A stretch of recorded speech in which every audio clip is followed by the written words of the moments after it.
12-16 जणी हरीशी नेनती, मनोनी फिरती रात्रंदिवस.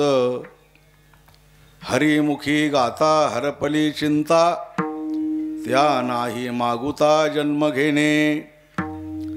सहस्त्रमुखाचा वर्णिता भागला, हर्षदया झाला तेने सुखे.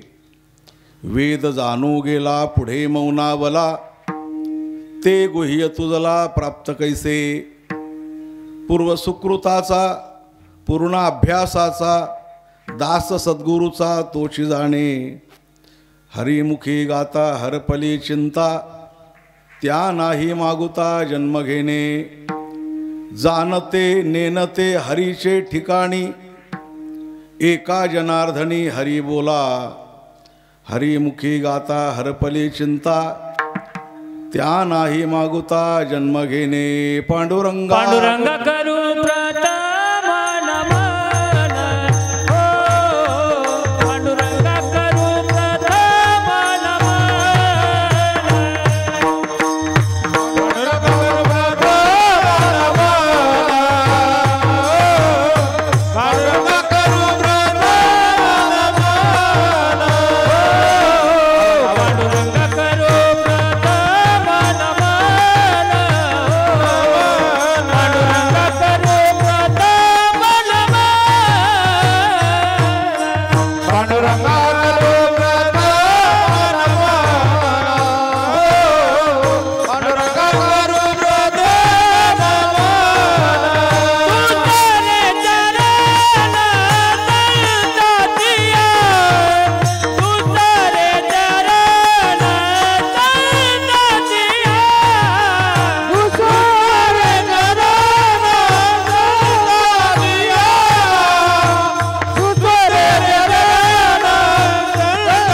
योऽन्तः प्रविश्य मम वाचमिमां प्रसुप्तां सञ्जीवयत्यखिलशक्तिधरस्वधाम्ना.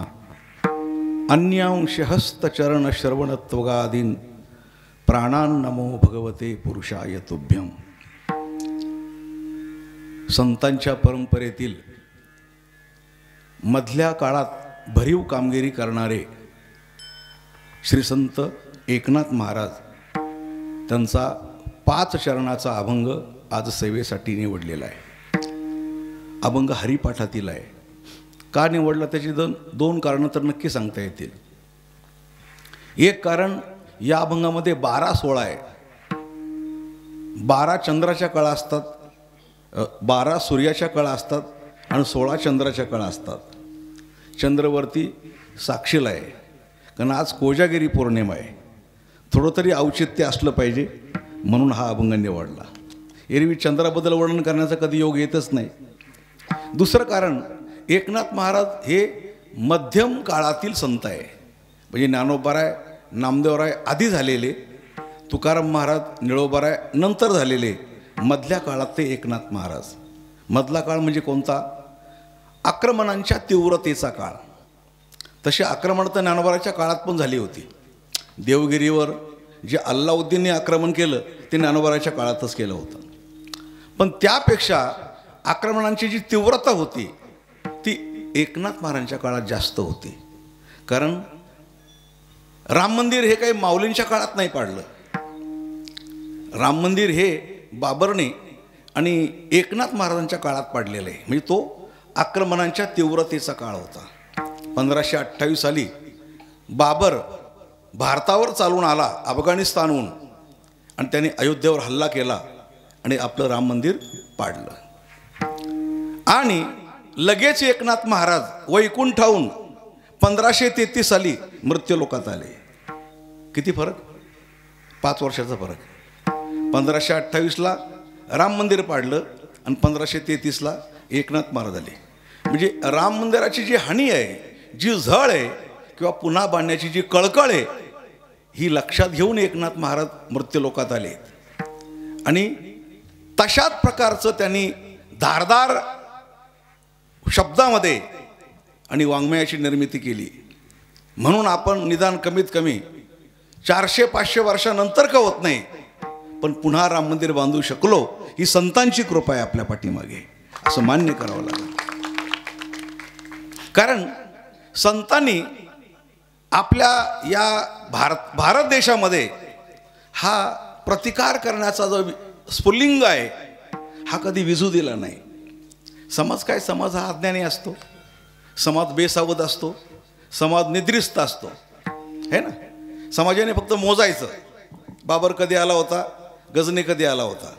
1001 साली गजनीचं आक्रमण आहे. 1192ला मोहम्मद घौरी या देशावर आलेला आहे. 1296ला अल्लाउद्दीन खिलजी आलेला आहे. 1336ला मोहम्मद तुगलक त्याचं आक्रमण झालंय.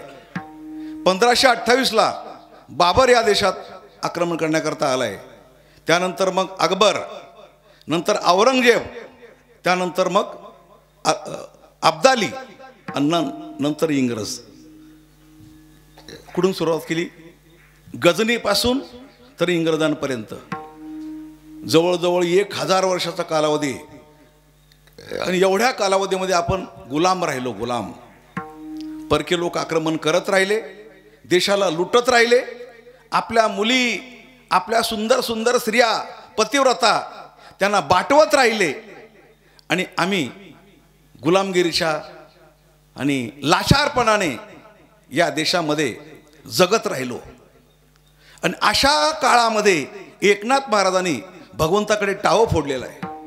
दारू घडबया आता दारू घडबया, दारू घडबया आता दारू घडबया, दारू गडबया आता दारू गडबया, दारू गडबया आता दारू घडबया आता दारू घडबया, दारू घडबया आता दारू घडबया, दारू गडबया आता दारू गडबया, दारू गडबया आता दारू गडबया. हे प्रमाण कदाचित आपल्याला पाठही नसतील आणि पाहिले नसतील. एकनाथ महाराजांनी जे वाङ्मय लिहिलं, काय काय लिहिलं? अभंगगाथा, 300 भारुड, हरिपाठ, चिरंजीव पद, शुकाष्टक टीका, मुद्राविलास, आनंदलहरी, रुक्मिणी स्वयंवर, भावार्थ रामायण, एवढे त्यांनी ग्रंथ लिहिले. यातल्यापैकी किती वाचले आपण? नाही ना. आपण भी काही कमी नाही हो. तुम प्रेम से गाओ हम आराम से सोते. आपण बी काही कमी नाही आहे. इतकं मोठं वाङ्मय निर्माण झाल्यानंतर सुद्धा आपल्याला राम मंदिर बांधायला आणि 400-500 वर्षाचा कालावधी गेला ना. सुरुवातीला आम्हाला लोक वेळात काढत होते, काय राम मंदिर घेऊन बसलेत म्हणे. राम मंदिराच्या निमित्ताने तुम्ही BJPला मतदान करतायत, BJPची ताकद वाढवतायत. हे राम मंदिर नाही आहे, हे राजकारण आहे आम्हाला सांगत होते, है ना. हो. आणि आम्ही काय म्हणायचे माहिती का? मंदिर वही बनाएंगे लेकिन तारीख नहीं बताएंगे, असं म्हणत आहे ना. मंदिर वही बनाएंगे लेकिन तारीख नहीं बताएंगे, लेकिन हमने मंदिर भी बनाया और तारीख भी बता दिया. 22 तारीख काय होती? 22 तारीख होते ना. का बरं 22 तारीख निवडली? प्रत्येक तारीख निवडण्याच्या पाठीमागे एक हेतू असतो, काहीतरी औचित्य असतं. औचित्य. बसा बाबा, नका काय आवश्यकता नसेल तर कशाला गुळ वाटत बसता? बसा, बसून घ्या बाबा, बसून घ्या, बसून घ्या. मध्ये आता मध्ये विक्षेप नको. आपल्या विरोधामध्ये 22 वकील होते. 22 है ना, 22 वकील होते. काँग्रेसने या 22 लोकांना, 22 वकिलांना भरपूर प्रचंड निधी दिला होता. आता वकील कशा करता असतो? खऱ्याचं खोटं करण्याकरता. आम्ही विश्व हिंदू परिषद राम मंदिराची जागा, राम मंदिराची तारीख निश्चित करण्याकरता अहोरात्र प्रयत्न करत होतो. पुरावे सादर करत होतो. उत्खनन केलं, पुरातत्व खात्याकडे दिलं. पुरातत्व खात्याने निकाल दिला की हो, हीच जागा आहे राम मंदिराची. आणि तो पुरावा नष्ट करण्याकरता, ही जागा नाही असं सिद्ध करण्याकरता आमच्या विरोधामध्ये एक शक्ती भारतामध्ये उभी होती. आणि त्या शक्तीचं काम काय होतं? पंतप्रधान राष्ट्रपतींना पुढं घालून राम झालाच नाही हे सिद्ध करणं. अगदी मीडिया समोर, जगासमोर पंतप्रधान मनमोहन सिंग बोलले ना. काय बोलले? ज्यावेळेला प्रश्न विचारला त्यांना की राम के बारे में आपका क्या ख्याल है? देशाचे पंतप्रधान 10 वर्ष पंतप्रधान राहिले असताना ज्यावेळेला त्यांना विचारलं, त्यांनी काय सांगितलं? इस देश में राम हुआ था ऐसा हमारे पास कोई वैज्ञानिक प्रमाणपत्र नहीं है. किती किती किती वाईट वाटलं असेल त्यावेळेला. रामाचं अस्तित्व नाकारतात. अरे राम नुसती व्यक्ती नाही, नुसता अवतार नाही आहे. राम तत्व आहे, राम संस्कृती आहे, राम नाम आहे. हो, राम आमचा धर्म आहे. माणूस वस्तू जरी घ्यायला निघाला, एखादी वस्तू, जाणकार माणसाला विचारतो कशी वाटते वस्तू, घेऊ का नको, घेऊ का नको? तो जाणकार मनुष्य म्हणतो वा, ही वस्तू तुम्ही नकाच घेऊ. का? हिच्यात काही राम नाही. अशी म्हणण्याची पद्धत आहे. राम संस्कृती आहे. हो, कबीर महाराज म्हणतात, ज्या माणसाला परस्त्री पाहिल्यानंतर षंडत्व येतं, दुसऱ्याचं धन पाहिल्यानंतर आंधळा होतो. परनारी को षंड बना है, परनिंदे को बहरा, परधन देखत अंधा होवे, आप कहा जग सारा, वही राम पछाणोजी. त्याला तुम्ही राम म्हणा. जो परस्त्रीला माता म्हणतो त्याला काय म्हणा? राम म्हणा. राम आमची संस्कृती आहे. राम आमचा नमस्कार आहे. ते जय हरी वगैरे आत्ता आले, पहिले आपण काय म्हणत होतो? राम राम. राम आमची संस्कृती आहे, राम तत्व आहे. घट घट बिचमे रमत रमैया, कटुको वचन मत बोल, घुंगट का पट खोल तुझे राम मेलेगा. किती सुंदर प्रमाणे. घुंगट का पट खोल तुझे राम मेलेगा.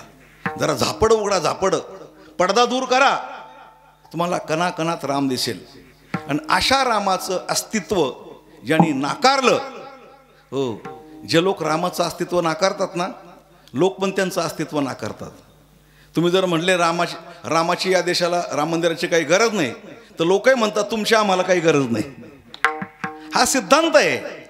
आणि म्हणून राम मंदिर तयार झालं. आम्हाला म्हणायचे एवढे राम मंदिराकरता पैसे खर्च केल्यापेक्षा एखादं हॉस्पिटल बांधा. पण राम मंदिर हे अर्थशास्त्र आहे बरं का. हो, आता राम मंदिर झाल्यानंतर रोजचा 3 कोटी रुपये त्या दानपट्टीमध्ये येतात. महिन्याला किती झाले? 3-9 कोटी. हां, रोज हॉस्पिटल बांधा ना आणखी एखादं कुठंतरी. राम मंदिर अर्थशास्त्र आहे. हो, एवढे तिथं दानपेटी म्हणजे पैसे जमा होतात, अर्थशास्त्र आहे. आणि अशा प्रकारचं राम मंदिर बांधून आम्ही विश्व हिंदू परिषदेने पुन्हा एकदा भारतामध्ये हिंदुत्वाची लाट उभी केली. तसं तर एखाद्या टाटा बिर्लानी पण बांधलं असतं, बरोबर आहे. पण राम मंदिर बांधत असताना प्रत्येक माणसापर्यंत राम मंदिर समिती पोहोचली. प्रत्येक माणसापर्यंत. तुमच्यापर्यंत आले असं की जर आठवण करा, राम मंदिराची वर्गणी मागायला तुमच्याकडे आले होते का? कोणी आले होते ना? कोणी 100 दिले, कोणी 50 दिले. अरे तुम्ही 50 तरी दिले असाल ना, 50 रुपये तरी. एकदम मुख्य राहू नका. माझ्याकडं पाहताना जरा चेहऱ्यावर प्रसन्नता ठेवा. हो, आनंदाचा क्षण आहे म्हणून सांगतो. मला सांगतो, प्रत्येक माणसाने राम मंदिराकरता पैसे दिले. भारतातल्या 100 कोटी लोकांनी राम मंदिराकरता पैसे दिले आणि प्रचंड निधी उभारायला अब्जावधी रुपये जमा झाले, राम मंदिर झालं. पण राम मंदिराच्या रूपाने प्रत्येक हिंदूला असं वाटायला लागलं राम मंदिर माझं आहे, आता राम मंदिर माझं आहे, मी बांधलंय, मी वर्गणी दिले. आता पुन्हा एखादा बाबर जर या देशावर चालून आला तर त्याला 100 वेळा विचार करावा लागल. राम मंदिर आता कोणा एकट्याचं राहिलेलं नाहीये, ते भारताच्या 100 कोटी लोकांचं आहे ते. म्हणून अशा प्रकारचं राम मंदिर तयार झालं. पण आपल्या विरोधात वकील किती होते? 22 वकील होते. 22 वकिलांच्या नाकावर टिचून 22 तारखेलाच राम मंदिर बांधलं. हो, आणि भूमिपूजन करून राम मंदिर तयार झालं. ही तारीख निवडायचं कारण तुम्हाला सांगतो. तुम्ही लोक नाराज आहे का गो? म्हणजे चेहरे तुमचे इतके उदास उदास उदास वाटतात. कीर्तनात असे प्रफुल्ल चेहरे पाहिजे बरं का. असं असतं, 3 गोष्टी कीर्तनात महत्त्वाच्या असतात. एक, टाळी वाजल्यानंतर काय फायदा होतो बरं का. दुसरी गोष्ट, हसल्यानंतर काय फायदा होतो. आणि विठ्ठल विठ्ठल म्हटल्यानंतर काय फायदा होतो. विठ्ठल म्हटल्यानंतर हा ठ आहे ना, ठ बरं का, याला महाप्रणव म्हणतात. महाप्रणव म्हणजे जीभ टाळूला आपटते. आणि हे शास्त्र आहे बरं का, शारीरिक शास्त्र आहे. ज्यावेळेला विठ्ठल म्हणतो, ठ म्हटल्यानंतर शरीरामध्ये व्हायब्रेशन तयार होतं आणि विठ्ठल म्हणणाऱ्या माणसाला अटॅक येत नाही. तुम्हाला यावं असं वाटतो का? नाही ना. मग असं हसा ना थोडं. हसल्यानंतर काय होतं माहिती आहे का? हसल्यानंतर बरं का, जे माणसं हसतात ना खदखदा, त्या माणसाला कधी अटॅक येत नाही. कारण हसल्यानंतर रक्तभिसरण चांगल्या प्रकारचं होतं. हसल्यानंतर म्हणजे माणसं असे बसतात ना, नक्की आल्याशिवाय राहणार नाही बघा ते. म्हणून हसा, विठ्ठल विठ्ठल म्हणा. आणि टाळी वाजवत असताना हो, अगदी जो तृतीय पुरुष टाळी वाजवतो ना, तशा प्रकारे टाळी वाजवा. वाजवा, विठ्ठला विठ्ठला विठ्ठला.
आजच्या कीर्तनामध्ये आपल्याला बऱ्याच गोष्टींचा विचार करायचा आहे.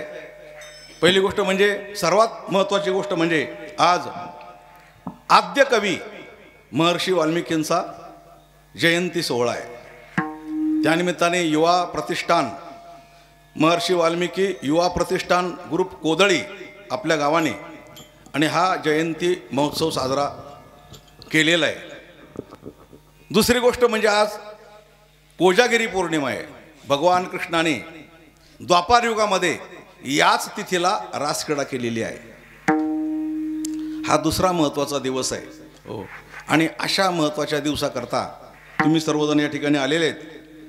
मग आता समोर उपस्थित असलेले हरिभक्तपरायण नामदेवराव आपटे, प्रशांत पाटील साहेब, हबप निवृत्ती महाराज जगताप, हल्लाळीकर, हरिभक्तपरायण योगेश महाराज, हरिभक्तपरायण संतोष महाराज, येणकीकर, बाळू महाराज गायक, माधव महाराज, ही सर्व मंडळी या ठिकाणी उपस्थित आहे. बळवंत महाराज, प्रकाश महाराज, माधव महाराज आणि त्याचबरोबर या राम मंदिराचे योद्धे असं म्हणायला हरकत नाही, ज्याच्याकरता जेलमध्ये पण जावं लागतं. कधी कधी आमच्यासारख्यांना सुद्धा 2 वेळा जेलमध्ये जावं लागलं. राम मंदिराचे योद्धे, राम मंदिराकरता, बाबरी मशीद पाडण्याकरता हो अनेक ज्या कारसेवा केल्या त्या कारसेवेचे योद्धे हो, आणि बरीच मंडळी या ठिकाणी हजर आहे. विश्वास पाटील सर, नळगीर आश्रम ज्यांचे मुलं आहेत, यशवंत बारसकर सरसंघ स्वयंसेवक बालपणापासून असलेले, सचिन बाबूराव स्वयंसेवक, बखराज डोगे, बसवराज डांगे, उदगीर सहसंयोजक राजू बाबूराव होळंबे, शेतकरी संघटना महाराष्ट्र, गणेश वैजनाथ गिणगे, आणि ही सर्व मंडळी यांची रुद्रा पवार साहेब या सर्व मंडळीच्या उपस्थितीमुळे आजच्या कीर्तनाला एक भाविकपणा तर आहेत, पण देश काय आहे समजून घेण्याकरता आपल्याला बरंचसं चिंतन करायचं आहे. विठ्ठला विठ्ठला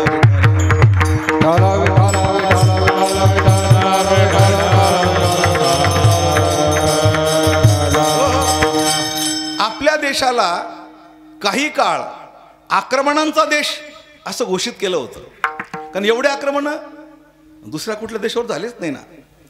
गजनी आला, बाबर आला, हो 1000 वर्ष आक्रमणावर आक्रमण झाली. हो, पण आक्रमण होत असताना हे ध्यानात ठेवलं पाहिजे, जेवढे आक्रमण तीव्र होते तेवढा प्रतिकार सुद्धा तीव्र होता. म्हणून हे तुम्ही जोड्या लक्षात ठेवा, जोड्या बरं का. कीर्तनकार मंडळी तुम्ही सगळे, गजनी आला असेल, जयपाल राजाने प्रतिकार केला, लढला. अल्लाउद्दीन खिलजी आला असेल, शंकरदेवराय, रामदेवराय, राजा रतनसिंग लढले. मोहम्मद घौरी आला असेल, पृथ्वीराज चव्हाण लढले त्यांच्याबरोबर. हो, मोहम्मद तुगलक आला असेल, हरिहर बुक्काराय आपल्या इकडचे राजे, कृष्णदेवराय हे लढले त्यांच्याबरोबर. बाबर आला असेल, राणा सांगा लढले त्यांच्याबरोबर. अकबर आला असेल, महाराणा प्रताप लढले त्यांच्याबरोबर. छत्रपती शिवाजी महाराज, औरंगजेब आला असेल तर छत्रपती शिवाजी महाराज त्यांच्याबरोबर लढले. आणि अब्दाली आला असेल तर अब्दाली बरोबर सदाशिवराव पेशवे लढले, राघव भरारी, रघुनाथराव पेशवे लढले. म्हणजे ज्या ज्या वेळेला आक्रमणं झाली त्या त्या वेळेला आमच्या शूरवीरांनी त्यांना उत्तरं दिली, लढले आणि त्यांना पराजित करायचा प्रयत्न केला, पण हरले नाही. म्हणून आपण आज इथं कीर्तन करू शकतो, म्हणून प्रवचन करू शकतो, म्हणून हे आपले फड उभे. नाहीतर मग काय, आपण सगळे कधी धर्मांतरित होऊन गेलो असतो. पण आपल्या देशामध्ये जेवढे आक्रमण करणाऱ्यांचे इतिहास लिहिले तेवढे प्रतिकार करण्याचे इतिहास लिहिले नाही, हो ना. या शाळेमध्ये गजनीचा धडा आहे, पण जयपालराजा धडा नाही आहे. मोहम्मद घौरीचा धडा आहे, पण पृथ्वीराज चव्हाण शिकवलीच नाही आम्हाला काय असतात ते. किती अन्याय केला. अल्लाउद्दीन खिलजी पराक्रमी होता, इतिहास सांगतोय, पण शंकरदेवराय, रामदेवराय, राजा रतनसिंग त्यांचा इतिहास लिहिला नाही. खरं सांगू तुम्हाला, लिहिणाऱ्याने लिहिलं नाही. नाहीतर अल्लाउद्दीनपेक्षा राणी पद्मिनीचा जोहार हा तीव्र होता. लिहिणाऱ्याने लिहिलं नाही. नाहीतर हो, अकबरच्या प्रतापापेक्षा महाराणा प्रतापाच्या घोड्याचं चरित्र मोठं आहे. घोड्याचं कोण घोडा नाव सांगाल का? घोड्याचं नाव चेतक मुलांना माहिती आहे बघा. घोड्याचं नाव काय? चेतक. लिहिणाऱ्याने लिहिलं नाही, लिहिणारे लाचार होते, लाचार. हो, त्यांच्या कलमाला फक्त गुलामगिरीच माहिती होती. त्याने अकबराचं चरित्र लिहिलं, लिहिणाऱ्याने लिहिलं नाही. नाहीतर औरंगजेबच्या चरित्रापेक्षा आमच्या संभाजीराजांच्या त्यागाचं चरित्र मोठं आहे.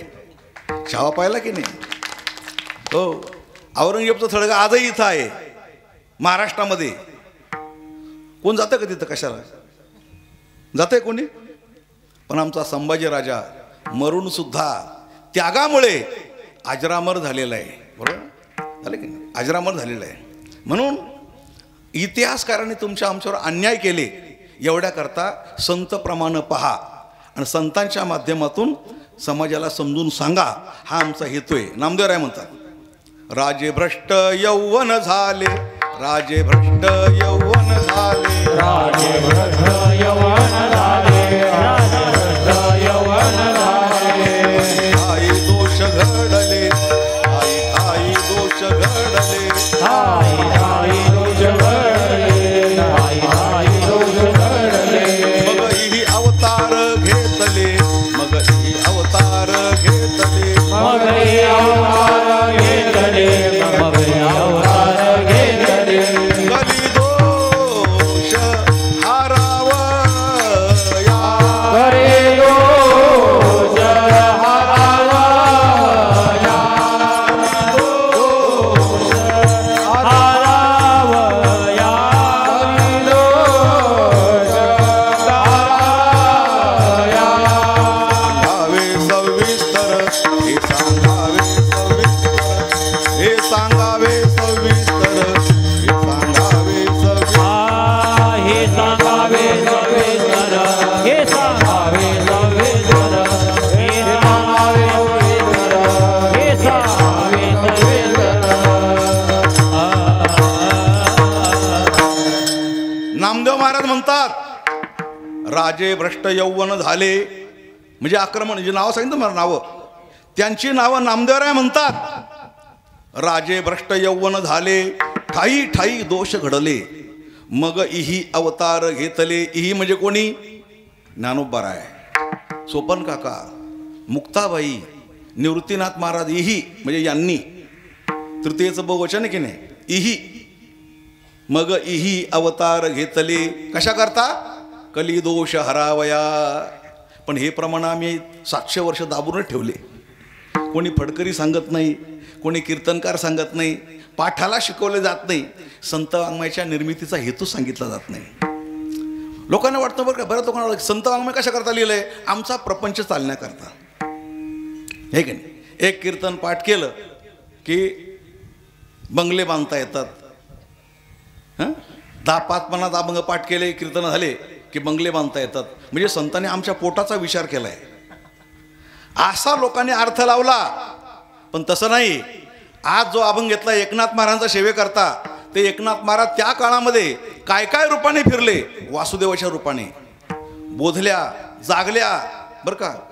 हो, डोंबारी, कोल्हाटी 300 रूपकं केली आणि 300 रूपकातच पिंगळा आहे. पिंगळा माद्वारी बोली बोलतो देखा, पिंगळा माद्वारी, पिंगळा माद्वारी बोल बोल देखा, पिंगळा माद्वारी, पिंगळा माद्वारी बोल बोल देखा. बोला बोला. पिंगळा माद्वारी बोल बोल देखा, पिंगळा माद्वारी. दौर फिरवितो तुम्ही डुबुक ऐका, दौर फिरवितो तुम्ही डुबुक ऐका, दौर फिरवितो तुम्ही डुग ऐका, डौर फिरवितो तुम्ही डुबुक ऐका. पिंगळा माद्वारी बोल बोल देखा, पिंगळा माद्वारी, पिंगळा माद्वारी बोल बोल देखा, पिंगळा माद्वारी, पिंगळा माद्वारी बोल बोल देखा, पिंगळा माद्वारी, पिंगळा माद्वारी बोल बोल देखा, पिंगळा माद्वारी.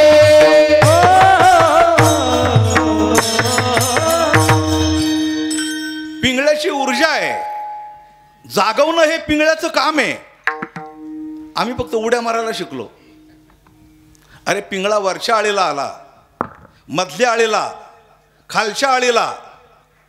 हे वरची आळी कोणी समजून सांगितली नाही, मधली आळी नाही, खालच्या आळी नाही, वरल्या आळीला तुम्ही सावध व्हावे पाटील बुवाला. मग घेऊन सवे चिठ्ठी येईल बा, मग पडेल ठावे. पिंगळा माद्वारी मधल्या आळीला एक बायको फिरे, तिला तुम्ही साधा, मग पडेल पुरे. नाहीतर पाटील बुवा तिची पळतील गुरे. कधी सांगितलं का समजून का हो? मधली आळी कोणती, एक बायको कोणती फिरते, तिला तुम्ही साधा म्हणजे काय? आणि एक बारे सुटेल तातडी पाटील बुवाची, मग पडेल माडी. तिची 5 पोरे लागतील देशोधडी. तुम्ही विचारलं नाही आणि त्यांनी सांगितलं नाही. कीर्तन झालं की कीर्तनकारा धोतर धरून विचारायचं, बाबा ही 5 पोरं कोणती आहे का सांगा आम्हाला. कशाला देतात 40,000 रुपये मी? जर तुम्हाला वरची आळी, मधली आळी, खालची आळी समजून सांगितली नाही, पाटील बुवा कोण, माडी कोणती, 5 पोरं कोणती, खरं म्हणजे त्यांचा दोष नाहीये. वैकुंठवासी परमपूज्य मामासाहेब असं म्हणायचे, मूर्खाची संपत्ती लुच्च्याचा खोराक. मूर्खाची संपत्ती आणि लुच्च्याचा, आता तो लुच्चा आणि तुम्ही मूर्ख, आता अर्थ तो झाला ना. मामासाहेब म्हणायचे मूर्खाची संपत्ती लुच्च्याचा खोराक. हो, तर तुम्ही समजून घ्यायचा प्रयत्न करा. हो, वरची आळी स्थूलदेह, मधली आळी सूक्ष्मदेह, खालची आळी कारणदेह आहे ना. आणि असा हा पिंगळा फिरतो. 5 पोरं कोणती, तिची 5 पोरे लागतील देशोधडी. म्हणजे कोणती?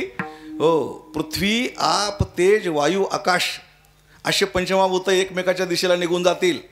पिंगळा सावध करतो आणि नंतर म्हणतो, हे जरी नाही काल तरी दुसरा येईल. दुसरा कोण येईल? आम्ही गेल्यानंतर यमाची फेरी आल्याशिवाय. हा पिंगळा म्हणजे एकनाथ महाराज. आणि या पिंगळ्याने त्या मधल्या काळात राम मंदिर पाडल्यानंतर तिथून पुढे जी जागृती केली आपल्या लेखणीच्या द्वारे, अभंग, भारुड, मुद्राविलास, रुक्मिणी स्वयंवर, हरिपाठ, त्या हरिपाठातला हा अभंग आहे. आणि हरिपाठात सुद्धा सर्वस्पर्शी विचार आलेला आहे.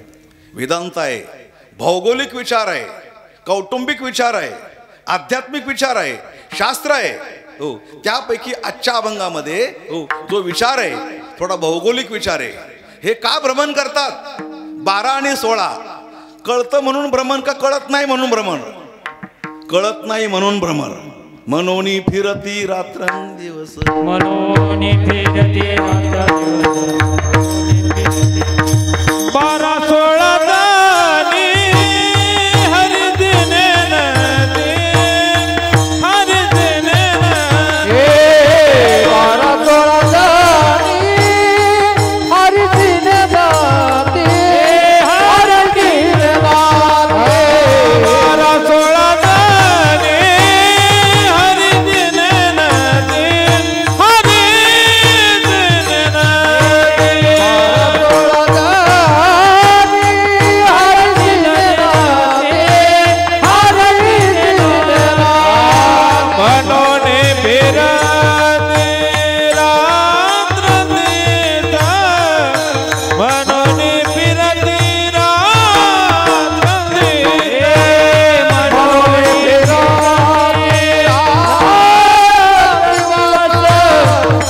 मनोनी फिरती रात्रंदिवस, मनोने फिरती रात्रंदिवस, मनोने फिरती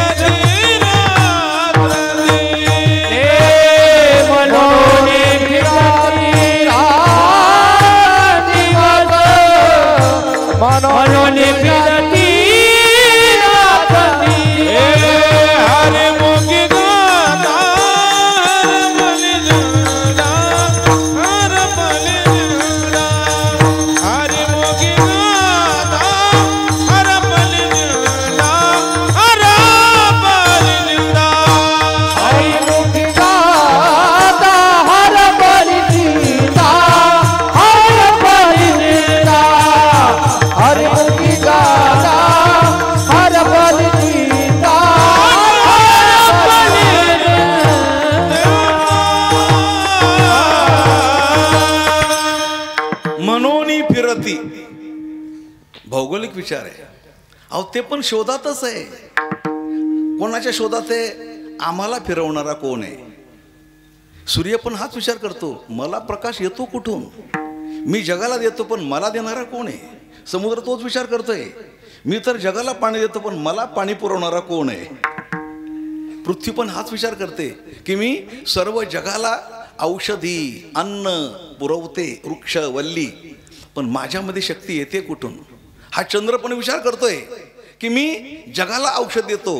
भगवान म्हणतात हो तो चंद्र आहे ना, गामाविश्यच भूतानी धारयाम्यहमोजसा पुष्णामि चौषधी सर्वा सोमो, त्याला सोमो म्हटले. सोमो भूत्वा रसात्मकः. पृथ्वी आहे ना, ही पृथ्वी, हो याला काय म्हटले? गाम आविष्याच्या भूतानी. गाम म्हणजे पृथ्वी, आविष्याच्या तिच्यात प्रवेश करून भूतानी सर्व भूतांना ती सांभाळते. कोण? पृथ्वी. दत्तात्रयांनी 24 गुरु केले ना, पहिला गुरु पृथ्वी आहे बरं का. असे उदासवाने बसू नका, मोजा. दत्तांची 24 गुरु तुम्हाला सांगतो. पृथ्वी वायुराकाशम आपोग्निश्चंद्रमा रविः कपोतो अजगर सिंधु पतंगो मधुकृत गजः मधुहा हरिणो मीना पिंगला कुररोर्भकः कुमारी शरकृत सर्प ऊर्णनाभी सुपेशस्कृत. किती झाले? मला म्हणजे तुम्ही मोजणारच नाहीये, तुम्हाला फक्त पाकिट द्यायचंच माहिती आहे ना. अहो 24 गुरु नॉन स्टॉप तुम्हाला सांगितले ना. परत त्याला पहिला गुरु कोण? पृथ्वी. ही पृथ्वी पहिला गुरु आहे. खरंच गुरु आहे ती बरं का. बघा ना, अहो ही पृथ्वी, हिच्यावर भांडणं किती चालतात. बांधावून भांडणं आहे, हे माझं आहे, बांध कोरणारे आहे ना, पृथ्वीवरून भांडतात. हे बांध कोरणाऱ्याला आमच्या नाशिकच्या लोकांनी काय सांगितलं माहिती आहे का? ते म्हणे हे पाकिस्तानच्या बॉर्डरवर जे राज्य आहेत ना, म्हणजे तिकडं जो मध्य प्रदेश, तो जो भाग गुजरात आहे ना, हे मूर्ख लोक आहे म्हणे. का? आम्ही पाहिजे होतो पाकिस्तानच्या बॉर्डरवर, रोज थोडी थोडी थोडी कोरून कोरून पाकिस्तान ठेवलाच नसतं म्हणून. म्हणजे आमच्या नाशिक करत घ्यायला पाहिजे. तुमच्याकडे कशाला बोलायचं म्हणे, ठेवलाच नसतं म्हणे आहे ना. कर्नाटक सीमा प्रश्न आहे, पण पृथ्वी म्हणते मी ना कर्नाटकचे ना महाराष्ट्राचे, हो मी सर्वांची आहे. म्हणजे माणसांच्या भेदबुद्धीमुळे तिच्या ठिकाणी कधी भेदबुद्धी निर्माण होत नाही. त्याला म्हणतात धारा, पृथ्वी. हो गामा विश्यच भूतानी धारयाम्य. आणि भगवान म्हणतात याच्यावरची ओवी बघा काय ओवी. बरेच कीर्तनकार मंडळी आमच्याकडे मुंबईला कीर्तनकार येतात ना, सद्गीरभाऊ सांगा याच्यावर पहिले गामा विश्यच्या भूतानी याच्यावरची ओवी काय ज्ञानेश्वरीमध्ये. आणि ओव्या ध्यानात ठेवण्याचं कारण काय माहिती का? ज्ञानोबांनी अशी कमाल केलेली बघा. आता इथं कीर्तनकार मंडळी म्हणून सांगतो, ज्ञानेश्वरीची एक ओवी आहे काय की शशुपाळाने 100 शिवा भगवंताला दिल्या बरोबर, आणि 101 शिवी झाल्या बरोबर भगवंताने सुदर्शन चक्र सोडलं आणि शशुपाळाला मारलं बरोबर. हो 101. तर ज्ञानोबाने सुद्धा ही ओवी 11व्या अध्यायामध्ये 101 क्रमांकाचीच लिहिलेली आहे. याला म्हणतात ज्ञानेश्वरी. काय ओवी आहे? आईशिया अपराधिया शशुपाळा तुवा आपण पेठावधी दला गोपाळा. हो केव्हाही पहा ओवी क्रमांक 101, नाही तर कीर्तन करायचं बंद करून टाकेल. याला औचित्य म्हणतात. मी काय सांगत होतो, गामाविश्यचे भूत आणि धारयाम्य मोजसा त्याच्यावरची ओवी. भगवान म्हणतात अर्जुना मी निघालोसे भूतळी मनोनी समुद्र महाजळी हे पाचूची ढेपोळी विरेचिना. अर्जुना मी भूतळात उभा आहे, भगवान अखंड उभा आहे पृथ्वीवर बरं का. हो अखंड. तुम्हाला बरं आता कसला देव आहे तो गेला निघून तो अपरिवात असं नाही, अखंड उभा आहे. आणि तो उभा आहे म्हणूनच वादळ दुसरीकडे जातात. मुंबईला वादळ आलं, कधी सुनामी होऊन तिकडे गेलं, कधी अफगाणिस्तानला गेलं. मुंबई धक्का नाही मुंबईला. कारण सांगू तुम्हाला, जेवढ्या अख्ख्या महाराष्ट्रात परमार्थ होत नाही तो एकट्या मुंबईत परमार्थ होत आहे. हा आम्हाला अनुभव आहे त्याचा. तिथले मंदिरं जाऊन बघा. एकदा जपानचे इंजिनियर आले होते. जपानचे कशा करता? रेल्वेचं ट्रॅक स्टेशन तपासून पाहण्याकरता. सगळं तपासून पाहिलं. विटी ते कर्जत, विटी ते कसारा, कर्जत, चर्चगेट सगळं तपासून पाहिलं आणि त्याने शेरा दिला रिजेक्ट. बरं रिजेक्ट शेरा दिला. तर रेल्वे प्रशासन म्हणजे रिजेक्ट वगैरे काही नाही आहे, फक्त एवढं याच्या सुधारणा व्हावी म्हणून तुम्हाला आम्ही बोलवलं. आता जपानचे इंजिनियर होते, त्याने आमच्या दृष्टीने हे सगळं रिजेक्ट आहे आणि तुम्ही चांगलं कसं काय म्हणतात. हा चांगलंच आहे, केव्हा तरी वर्षातून एखादा ॲक्सिडेंट होतो, आम्ही नाही म्हणत नाही, पण याच्या सुधारणा करण्याकरता तुम्हाला बोलवलं. तो म्हणाला चालते कसे काय हे कळत नाही, एवढं खिळखिळं काम असताना. मग त्याने पुन्हा प्रवास केला, हो कसारा ते विटी, बरं का, विटी हो ते कर्जत. आणि मग त्यांच्या लक्षात आलं, माणसं कसाऱ्याला बसले लोकलमध्ये की काकडा करत करत करत विटीपर्यंत जातात. संध्याकाळी परत विटीहून बसले हो की हरिपाठ करत करत कर्जतला जातात. हे लोकलमध्ये चालू आहे, कळलं का तुम्हाला. हरिपाठ काकडा त्यांचे पण मंडळ आहे, रजिस्टर मंडळ आहे त्यांचे लोकलमध्ये. मग जपानचे इंजिनियर म्हटले, बाबा तुमची रेल्वे चालते ती या पुण्यामुळे चालते असं आम्हाला वाटते, बाकी काय आम्हाला दुसरं काय सांगता येते. पुण्य, कळलं का तुम्हाला. लोकलमध्ये पुण्य. मंदिरं मुंबईमध्ये, मुंबईसारखा परमार्थ कुठंच नाही. मला काय म्हणतात, भगवान परमात्मा उभा आहे, मी रिघालो से भूतळी. हो, आणि परमात्मा उभा आहे म्हणजे तो भलत्या ठिकाणी उभा राहत नाही. तुम्ही एवढे अवतार पाहिले भगवंताचे.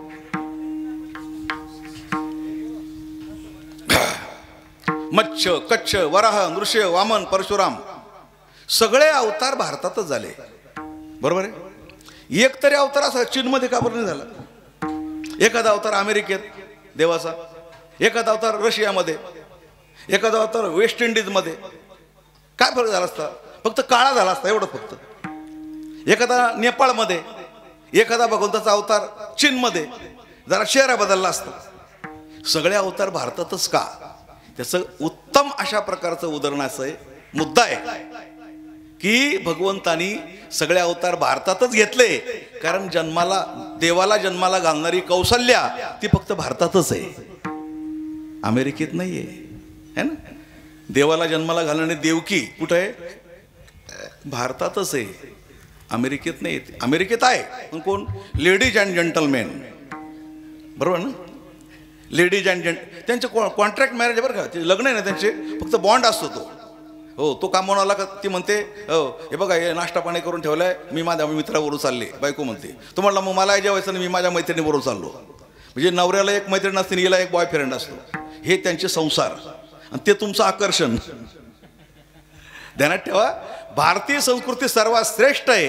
हो, फक्त पतिव्रता हा शब्द भारतातच जन्माला आला आणि भारतातच टिकला. अमेरिकेत पतिव्रता नावाचा शब्द नाही. विठाला विठाला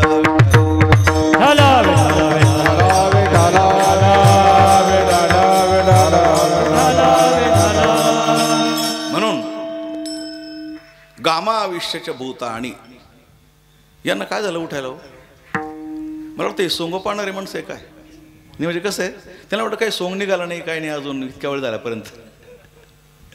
देश समजून घ्या बरं का, भाषा समजून घ्या, महत्त्व समजून घ्या, आपल्या देशाचं काय. हो, ते सांगतो मी आपल्याला. भगवान म्हणतात की अर्जुना मी रिघालो से भूतळी. मी म्हणजे भारतातच, परमात्मा भारतात उभा आहे. बघा आता अरेशे संघाला 100 वर्ष पूर्ण झाले. संघाच्या कोणत्याही कार्यक्रमाला 3 फोटो असतात है ना. सांगा बरं, एक फोटो डॉक्टर केशव बळीराम हेडगेवार, बरोबर आहे. दुसरा फोटो भारत माता, तिसरा आणखी गवळकर गुरुजी म्हणा असा कोणाचा असतो, बरोबर आहे. पण प्रामुख्याने देशाचा फोटो असतो, भारत माता. ही भारत माता म्हणजे काय हो, तुम्ही सगळ्या जगाचे नकाशे पहा आणि मग भारताचा नकाशा पहा. काही देशांचे नकाशे ना बरं का महाराज, कुत्र्यासारखे असे. आता ते बनले तसे, त्याला काय क्षेत्रफळ आहे तसा नकाशा. काही असे कुत्र्यासारखे नकाशे येते, काही नकाशे राक्षसासारखे आहेत. म्हणजे काही देशांचे नकाशे राक्षसांसारखे, काही कुत्र्यांसारखे, काही मगरीसारखे नकाशे आहेत. पण आमच्या भारताचा नकाशा आहे ना, तो असा भारत मातेसारखा आहे. खाली कन्याकुमारी वगैरे पाय आहे, इकडे हा उजवा हात गुजरात आहे, कच्छ इकडे खाली पाठीमागे, वरती काय आहे जम्मू काश्मीर आहे ना. अशा प्रकारचा नकाशा आहे आपल्या भारत मातेचा. तरी पण एक नेता विचारतो, हे भारत माता क्या आहे बोले, विचारतो ना. एक नेता विचारतोय भारत माता क्या आहे. तुम्हाला माहित नसेल बोलतो तो नेता कोण. हा जबरदस्त नेता आहे बरं का. तो नेता आहे पण टाइमपास पण तसं तेवढाच आहे म्हणतो. आलं का लक्षामध्ये. टाइमपास पण तेवढाच आहे. हो, मला काय सांगायचंय, भारत माता हो जी उभी आहे, अखंड 3 समुद्र तिचे पाय धुतात खाली. कन्याकुमारी म्हणजे काय, 3 समुद्र अखंड भारत मातेचे पाय धुतात. हा भारत मातेचा नकाशा येतो, अलग लक्षामध्ये. मग तुकोबाऱ्या उगाच म्हणतात का, आमुचा स्वदेश भुवनत्रयामध्ये वास, भुवनत्रयामध्ये वास, भुवनत्रयामध्ये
स्वदेश.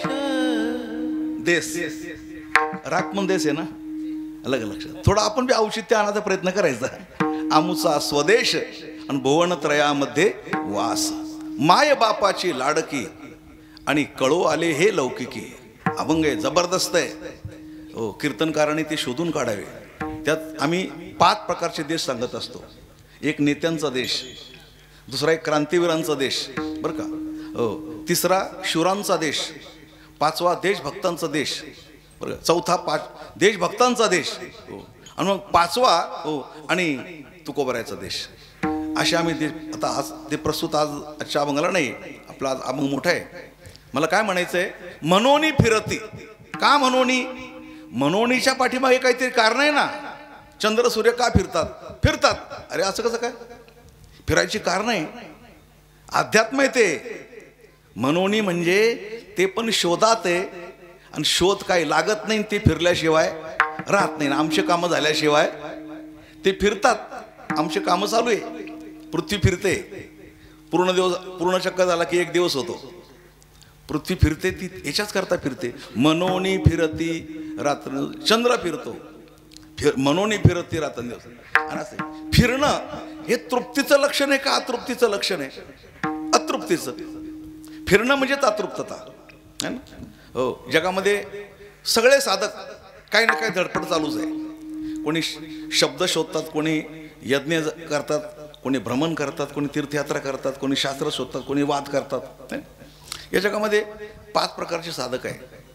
एक लुच्चा, एक बच्चा, एक कच्चा, एक अच्छा आणि एक सच्चा. किती झाले? 5. पहिला कोण? लुच्चा, दुसरा बच्चा, तिसरा कच्चा, 4था अच्छा आणि 5वा सच्चा. राहील ना ध्यानामध्ये? आता निरूपण करायचं आपल्याला. पहिला कोण? पहिला कोण? लुच्चा. लुच्चा लुच्चा म्हणजे उठसूट मिसळपाव, उठसूट मिसळपाव. एकादशी पाहत नाही, शिवरात्र पाहत नाही, बाहेर जेवायला. आणि मिसळ पाया त्याला फार आवडते. आणि हॉटेल कोणाचं? त्याच्यामध्ये अहो त्या हॉटेलमध्ये हलाला माहिती का? बाहेरचे हॉटेल बहुतेक अशा लोकांचा व्यवसाय चालतो, ते त्यांच्या धर्मानुसार त्याचा हलाला केल्याशिवाय राहत नाही. हलाला म्हणजे माहिती आहे तुम्हाला? हलाला ते मिसळ असो का भाजी असो का काही असो, चपाती असो, ते थुंकतात थोडं तरी त्याच्यामध्ये. कशामध्ये? अन्नामध्ये थुंकतात, चहामध्ये पण थुंकतात. बाहेरचं जेवण तुम्हाला वाटतं काय चहा टेस्ट आहे, बरोबर आहे ना, थुंकलाय त्याच्यात म्हणून तो टेस्ट आहे तुम्हाला. मिसळमध्ये थुंकतात आणि असं थुंकले तुम्हाला खाऊ घालतात. आणि तुम्हाला मिसळ टेस्टी एकदम पुणेरी काय मिसळची नावं बघा. जर तुम्ही कायम बाहेर जेवत असाल तर तुमच्या पोटामध्ये छटाक छटाक तरी थुंका गेलाच असेल बघा. मला काही सांगायचं काम आहे फक्त, बाकी मी सांगायचं काम करतो तुम्हाला. बाहेरचं जेवण करू नका. 2 वाक्य सांगतो तुम्हाला बरं का. आजच्या काळातला सर्वात मोठा भाग्यवान माणूस तो आहे की सकाळी उठल्यानंतर बायकोच्या हातून किंवा आईच्या हातून गरम गरम भाकर खायला मिळते. तो सर्वात भाग्यवान माणूस आहे सगळा.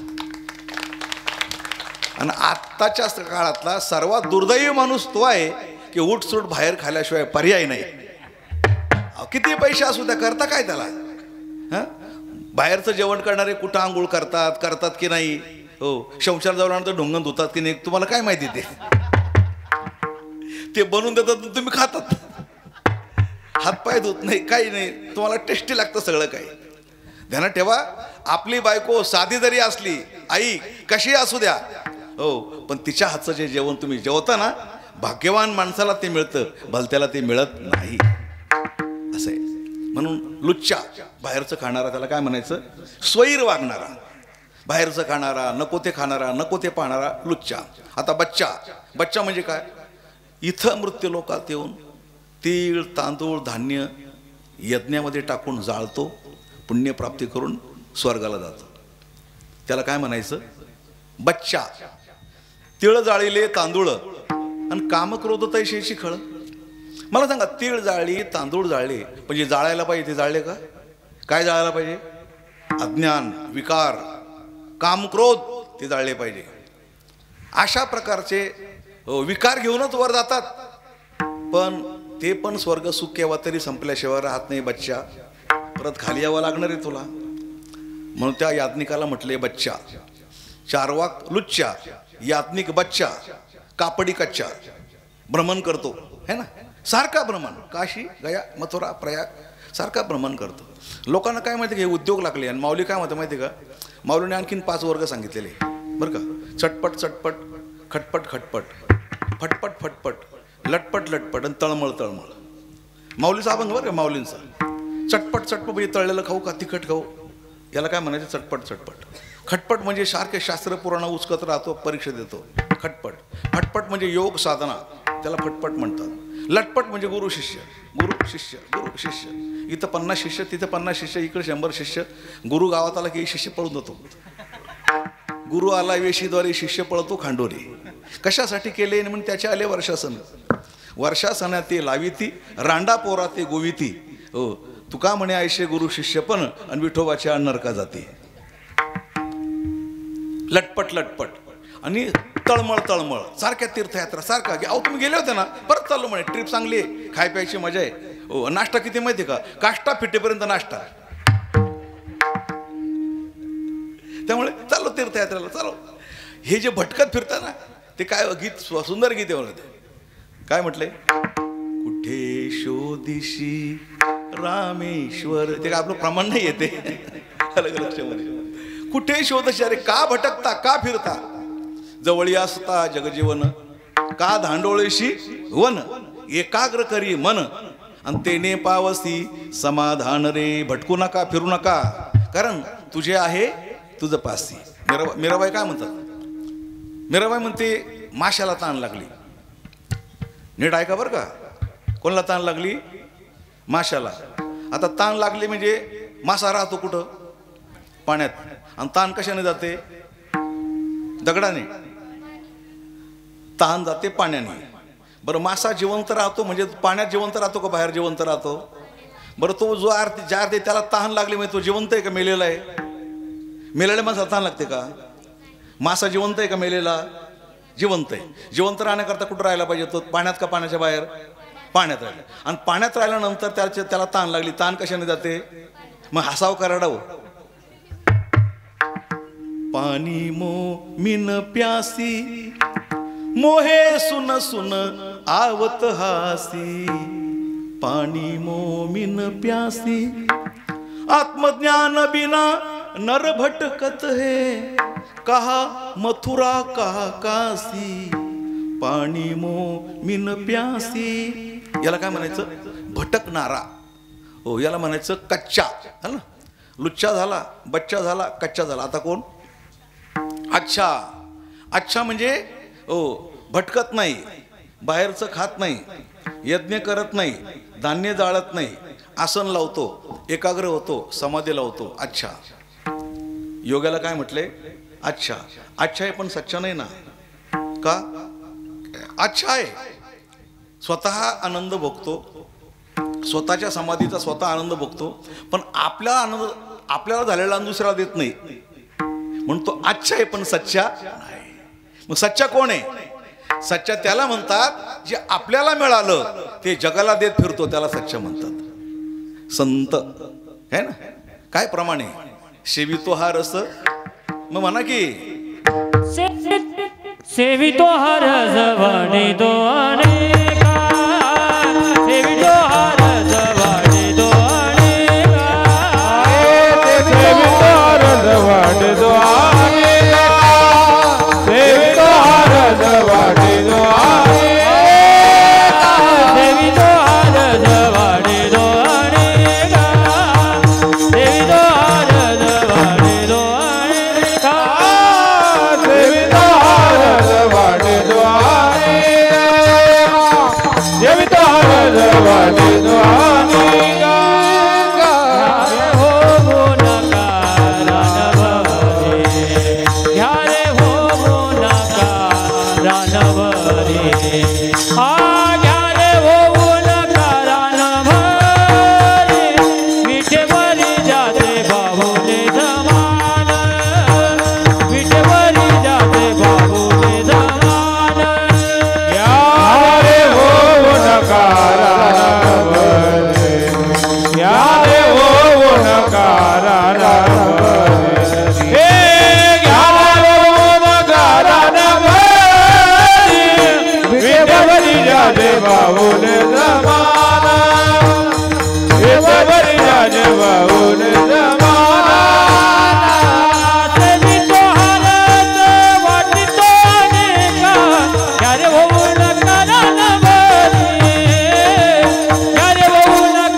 असा त्याचा अर्थ आहे.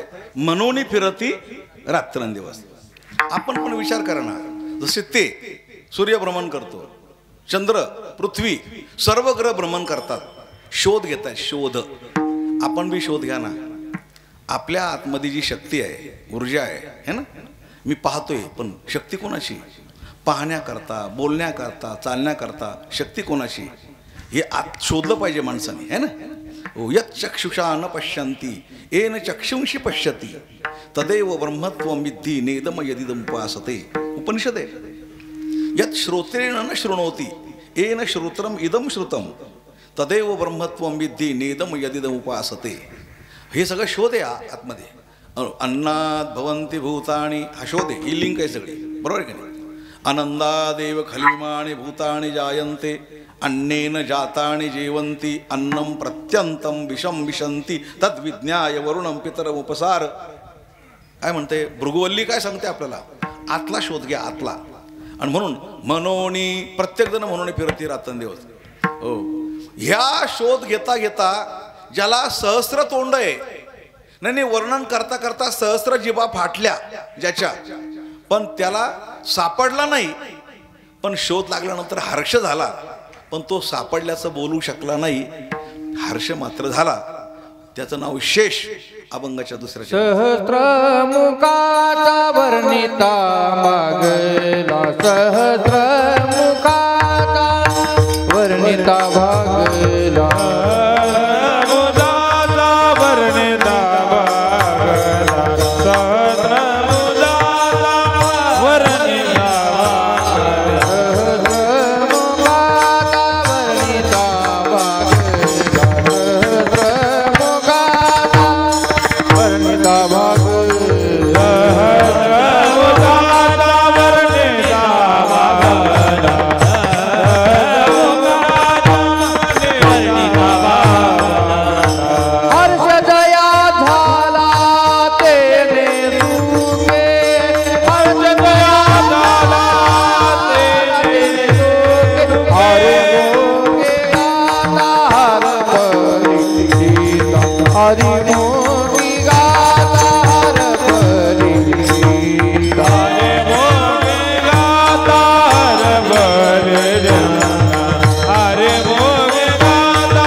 तिघ आहेत. पहिल्या चरणामध्ये चंद्र सूर्य, दुसऱ्या चरणामध्ये शेष, तिसऱ्या चरणामध्ये वेद. तिघांना 3 गोष्टी घडल्या. चंद्र सूर्य म्हणून फिरते रात्रंदिवस. शेषाला हर्ष झाला, कळालं. हर्ष झाला हे कळल्याचं लक्षण आहे, पण जे कळालं ते सांगता आलं नाही असा त्याचा अर्थ. हर्षदया झाला तेने सुखे. परमात्मा म्हणजे किती, अहो त्याच्या एका अंशावर जगत आहे. हे आकाश त्या परमात्म्याच्या मध्ये लपाथपी खेळतंय, इतके ते परमात्म्याचं स्वरूप मोठं आहे. म्हणून शेषाला फक्त हर्ष झाला एवढंच वर्णन आहे. आता पुढे वेद मौन. वेद जाणू गेला, वेद जाणू गेला, पुढे वळणवाला. वेद जाणू गेला, गेला पुढे वळणवाला. वेद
एकनाथ महाराज म्हणतात ज्याचं काही पूर्व सुकृत आहे आणि पूर्ण अभ्यास आहे. हो, कारण भलत्याला नाही ते कळत. कारण ते जे आहे ना, या सर्वांच्या पलीकडं चंद्र सूर्य ग्रह आकाश याच्या पलीकडं त्याला परमात्म तत्व असं म्हणतात. भगवान म्हणतात अर्जुना, आमुचा प्रकृती पैलकडील भाव, जरी कल्पने विन लागशी पाहो, तरी मज माझी भूते हेही वावो, जे मीच सर्व म्हणोनी. असा आमचा प्रकृती पलीकडील भाव म्हणजे परब्रह्म. आणि ते जे ब्रह्म आहे अलग लक्षामध्ये, ते कुणालाही दिसत नाही, कळत नाही, बोलता येत नाही, पण होता येतं. पूर्ण ब्रह्म झाला पार्थ है ना, कळत नाही, बोलता येत नाही, लिहिता येत नाही. अब्रह्म हे अक्षर लिहिण्यापासून वाद आहे. लिहिण्यापासून म्हणा, कागद घ्या लिहा ब्रह्म, पहिला ब लिहिला, त्याचं पोट फोडलं, काय झालं ब्र, आणि म लिहा. कसा लिहिणार? म ला ह जोडला, तो म्हशीतला म झाला. कळलं का? त्याला ब्रह्म म्हणावं लागतं, म्हणजे ह काढावं लागतं ह, आणि मग म लावू द्यावं लागतं. अशा प्रकारचं येते ब्रह्म. ब्रह्म असा त्याचा अर्थ आहे. म्हणजे ब्रह्म लिहिण्यापासून वाद आहे, तर कळण्यापासून तर असणार ना. चाळीता हेची बोली, दर्शने शेवटा आली, देवीची नाही बुझावली अजोनी द्वंद्वे. हो, दर्शने म्हणजे दर्शनकार, शास्त्रकार. त्या परब्रह्माशिवाय कळालं नाही म्हणून शास्त्रकारांशी अजून भांडणं मिटलेली नाही. आता जैमिनी ब्रह्म मानत नाही, ब्रह्म वगैरे काय नाही म्हणे, स्वर्गापर्यंतच मानतात ते. यज्ञ करा, पुण्य कमवा, स्वर्गाला जा, हो सद्गती कमवा. आणि जैमिनी ब्रह्म मानत नाही, हो, आणि व्यास ब्रह्म मानतात. काही मंत्रदेवता मानतात. 6 शास्त्रकारांची 6 वेगळी वेगळी मतं आहे. त्याची अजून भांडणं मिटलेली नाही. अजून म्हणजे शास्त्रकारांची शास्त्र निर्माण होऊन हजारो वर्ष होऊन गेली, पण अजून त्यांची भांडणं मिटली. पण काही भांडणं शास्त्र बघा, आजोबाच्या टायमात केस उभी राहते कोर्टात आणि नातवाच्या टायमात निकाल लागतो. म्हणजे किती 3 पिढ्या. समजा दिंडी मालकाचं भांडण, पालखीच्या पाठीमागे दिंडी क्रमांक 18 धरून झाला. असं बाप मरण पावला आणि 2 पोरांनी दिंडीमध्ये माझी दिंडी म्हणायला सुरुवात केली. आता भाऊ निघले वेगळे, मग त्याचं एक मंडळ, याचं एक मंडळ, 2 पकवास, 2 चाली, 2 विणे. ते मागचे लोक हे काय या 2 दिंड्या कशा काय झाल्या म्हणजे आमच्या वडिलांची दिंडी आहे आणि वडील मेले, आता आम्ही वेगळे निघलो. ते मागचे पुढचे लोक म्हणायला लागले दिंडीमध्ये एका नंबरावर एक दिंडी चालणार, 2 दिंड्या चालणार नाही. भांडण गेलं कोर्टामध्ये आणि कोर्टाने विचारलं दिंडी म्हणजे काय. कारण कोर्टाला एवढे चांगल्या दिंड्या माहिती, एवढे चांगले मुद्दे कधीच माहीत नसतात. हा बलात्कार म्हणजे काय, मारामारी म्हणजे काय, खून म्हणजे काय, पळवापळवी म्हणजे काय, भ्रष्टाचार म्हणजे काय माहिती, पण दिंडी म्हणजे काय कोर्टाला कसं काय माहिती. मग कोर्टाने आयोग नेमला. दिंडी म्हणजे काय, दिंडी म्हणजे भजनी मंडळ, दिंडी म्हणजे विना, पकवास, टाळ, भजन करतात. काय मिळतं भजन करून म्हणजे काय नाही, मग कशाला म्हणता विनाकारण. गेलं एक आयोग गेला, मग दुसरा आयोग परत त्याच्यावर नेमला. मिटायला पाहिजे ना, हो. दुसरा आयोग नेमला. काय दिंडी कसलं भांडण आहे म्हणजे दिंडीचं म्हणे. कुठे दिंडी म्हणे पंढरपूरच्या पायवारीला आहे. नंबर चालता नंबर, हो चालता नंबर म्हणे. कशावर भजन म्हणतात म्हणे अभंगावर. कुठे ते अभंग म्हणे ते गाथ्यामध्ये अभंग आहे. कधी लिहिले म्हणते म्हणजे 400 वर्षापूर्वी. म्हणजे आता कशाला म्हणताय. पुन्हा दुसरा आयोग गेला, मग तिसरा आयोग नेमला त्याच्यावर. असं करून दिंडीचं भांडण मिटायला 3 पिढ्या जातात. कारण त्यांनाच कळत नाही ना पहिली गोष्ट म्हणजे ते कळत नाही. तशी शास्त्रकारांची भांडणं चालू आहे. चाळीता हेची बोली दर्शने सेवटा आली, देवीची नाही बुझावली अजूनही द्वंद्वे. म्हणून एकनाथ महाराज म्हणतात, हो ज्या भाग्यवंताचं बरं का, हो शास्त्राध्ययन झालं, अनुभूती आली. ब्रह्म म्हणजे हा अनुभूतीचा विषय, तो काही बोलण्याचा आणि गप्पा मारण्याचा विषय नाही. अनुभूतीचा म्हणजे तुम्ही जसे अंतर्मुख व्हाल, जसे जसे निर्विकार व्हाल, तुमची स्थिती निर्विकार झाली की तुम्ही ब्रह्म आहे. मग 3 ब्रह्म सांगतात, अज्ञात ब्रह्म, ज्ञात ब्रह्म आणि केवळ ब्रह्म. किती? 3. अज्ञात ब्रह्म लहान मुलगं म्हणजे अज्ञात ब्रह्म, जीवनमुक्त म्हणजे ज्ञात ब्रह्म आणि विदेहमुक्त म्हणजे केवळ ब्रह्म. जनकासारखे सुद्धा ज्ञात ब्रह्मच आहे ना, त्यांना ब्रह्म कळत होतं. अशा प्रकारे हो. आणि जीवनमुक्त, विदेहमुक्त, केवळ ब्रह्म असं जीवन भोगतात ते. ब्रह्म सांगता येत नाही, ब्रह्म होता येत. पूर्ण ब्रह्म झाला पार्थ. अर्जुन ब्रह्म झाला की नाही? झाला ना. स्वामी विवेकानंदांच्या मस्तकावर हात ठेवला, ती अनुभूती आली त्यांना ताबडतोब. रामकृष्ण परमहंसाने हे सांगण्याचा विषय नाही तो अनुभूतीचा विषय येतो, समाधीमध्ये भोगण्याचा विषय येतो. हो अशा प्रकारची निर्विकार स्थिती प्राप्त होते. हो अशा पूर्व सुकृताचा आणि पूर्व अभ्यासाचा, पूर्ण अभ्यासाचा असेल त्यालाच फक्त दास सद्गुरूचा तोची जाणे. बरं कळालं ब्रह्म, पुढं काय? तिथंच. कळालं नाही ते पण तिथंच, आणि कळालं ते पण. कळालं ते म्हणतात बोलता येत नाही, आणि ज्यांना कळालं नाही ते म्हणतात आम्ही बोलतच नाही. कळालं नाही ते म्हणतात सांगता येत नाही, आणि ज्यांना कळालं ते पण म्हणतात सांगता येत नाही. जाण ते नेन ते हरीचे ठिकाण. एका जनार्दनी हरी बोला. 5 शरण आहे. 5 शरणाचा अर्थ तुम्हाला सांगितला. अजून आपल्याला थोडंसं या कार्यक्रमासंबंधी, पुण्यतिथी आपलं जयंती संबंधी काही बोलायचं असल्यामुळे थोडा एक 15-20 मिनिटाचा वेळ राखून ठेवला आहे. एकदा सर्वांनी मोठ्या प्रमाणे मुखाने नामस्मरण, हाताने टाळे वाजून भगवंताचं भजन करा. विठोबा रखुमाई विठोबा रखुमाई विठोबा रखुमाई विठोबा रखुमाई विठोबा रखुमाई विठोबा रखुमाई जय विठोबा रखुमाई विठोबा रखुमाई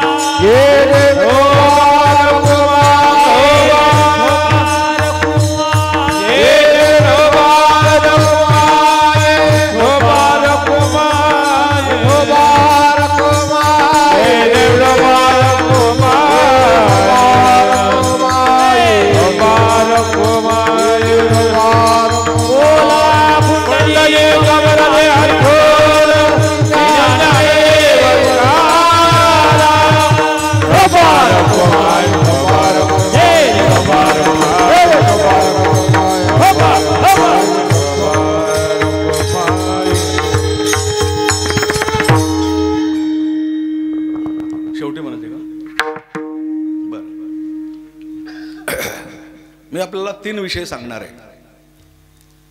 आता सर्वजण जवळजवळ श्रवण करून करून एका अवस्थेला तुम्ही पोहोचलेले आहात है ना. जसे डॉक्टर आधी ऑपरेशन करायच्या आधी माणसाला बधीर करतो है ना, बधीर करतो आणि त्यानंतर मग ते कापायच्या कापतो बरोबर, मला यातना होऊ नये म्हणूनसाठी. तसं आता भक्ती मार्गाच्या द्वारे 1-1.5 तासाच्या आतमध्ये माणूस श्रवण सुखाची एक समाधी लागते. त्याला प्रमाणं असतात, संतांची वाक्य असतात, सगळ्या गोष्टीमुळे असतात. पण हे करत असताना माणूस ज्यावेळेला जास्त भाविक बनतो, जास्त अंतर्मुख बनतो, त्यावेळेला देशाला धोका पण निर्माण होतो. ज्या वेळेला नंदराजाच्या काळामध्ये ते बुद्ध तत्व आल्यानंतर विपश्यना लोक मौन धरू लागले, एकाग्र राहू लागले, मौन धरू लागले, त्याच वेळेला सिकंदराने आक्रमण केलं. म्हणजे तुम्ही ज्या वेळेला जास्त भाविक बनता ना, तर तुमच्या भाविकपणाचा, भोळेपणाचा कोणीतरी फायदा घेतल्याशिवाय मारा, झोडा यांना हाना. कारण ते मग हे मार खायच्याच लायकीचे तुम्हाला जर प्रतिकार शक्तीच माहिती नाही. तुकाराम महाराज म्हणतात ना, अरे हो बाबा, पण प्रसंगाला तर नाठाळ्याची काठी हाणू माता, ते पण तुम्हाला जमलं पाहिजे ना. ज्या माणसाने ब्राह्मण असताना लहानपणापासून अहिंसा तत्व बाळगलं होतं, पण वेळेला तर हातात पिस्तूल पण घेतला की नाही. कारण का, माझ्या देशाचे जर तुकडे होत असतील तर त्याने हातात घेतला ना, हातात पिस्तूल. दोन्ही गोष्टी असतात त्याला ज्याला विचारलं ना, गांधी हत्या, नाही गांधी हत्या नाही केली म्हणे. मग गांधी वध केला, हत्या नाही, काय वध, हत्या वेगळी आणि वध. त्याने कोर्टाला सांगितलं, तुम्ही म्हणाल रामाने रावणाची हत्या केली, नाही वध केला. कृष्णाने कंसाचा हत्या केली का वध केला. हत्या निरापराधी माणसाची केली तर तिला काय म्हणतात, हत्या. आणि अपराधी माणसाला गोळी घात त्याला काय म्हणतात, वध. विठाला विठाला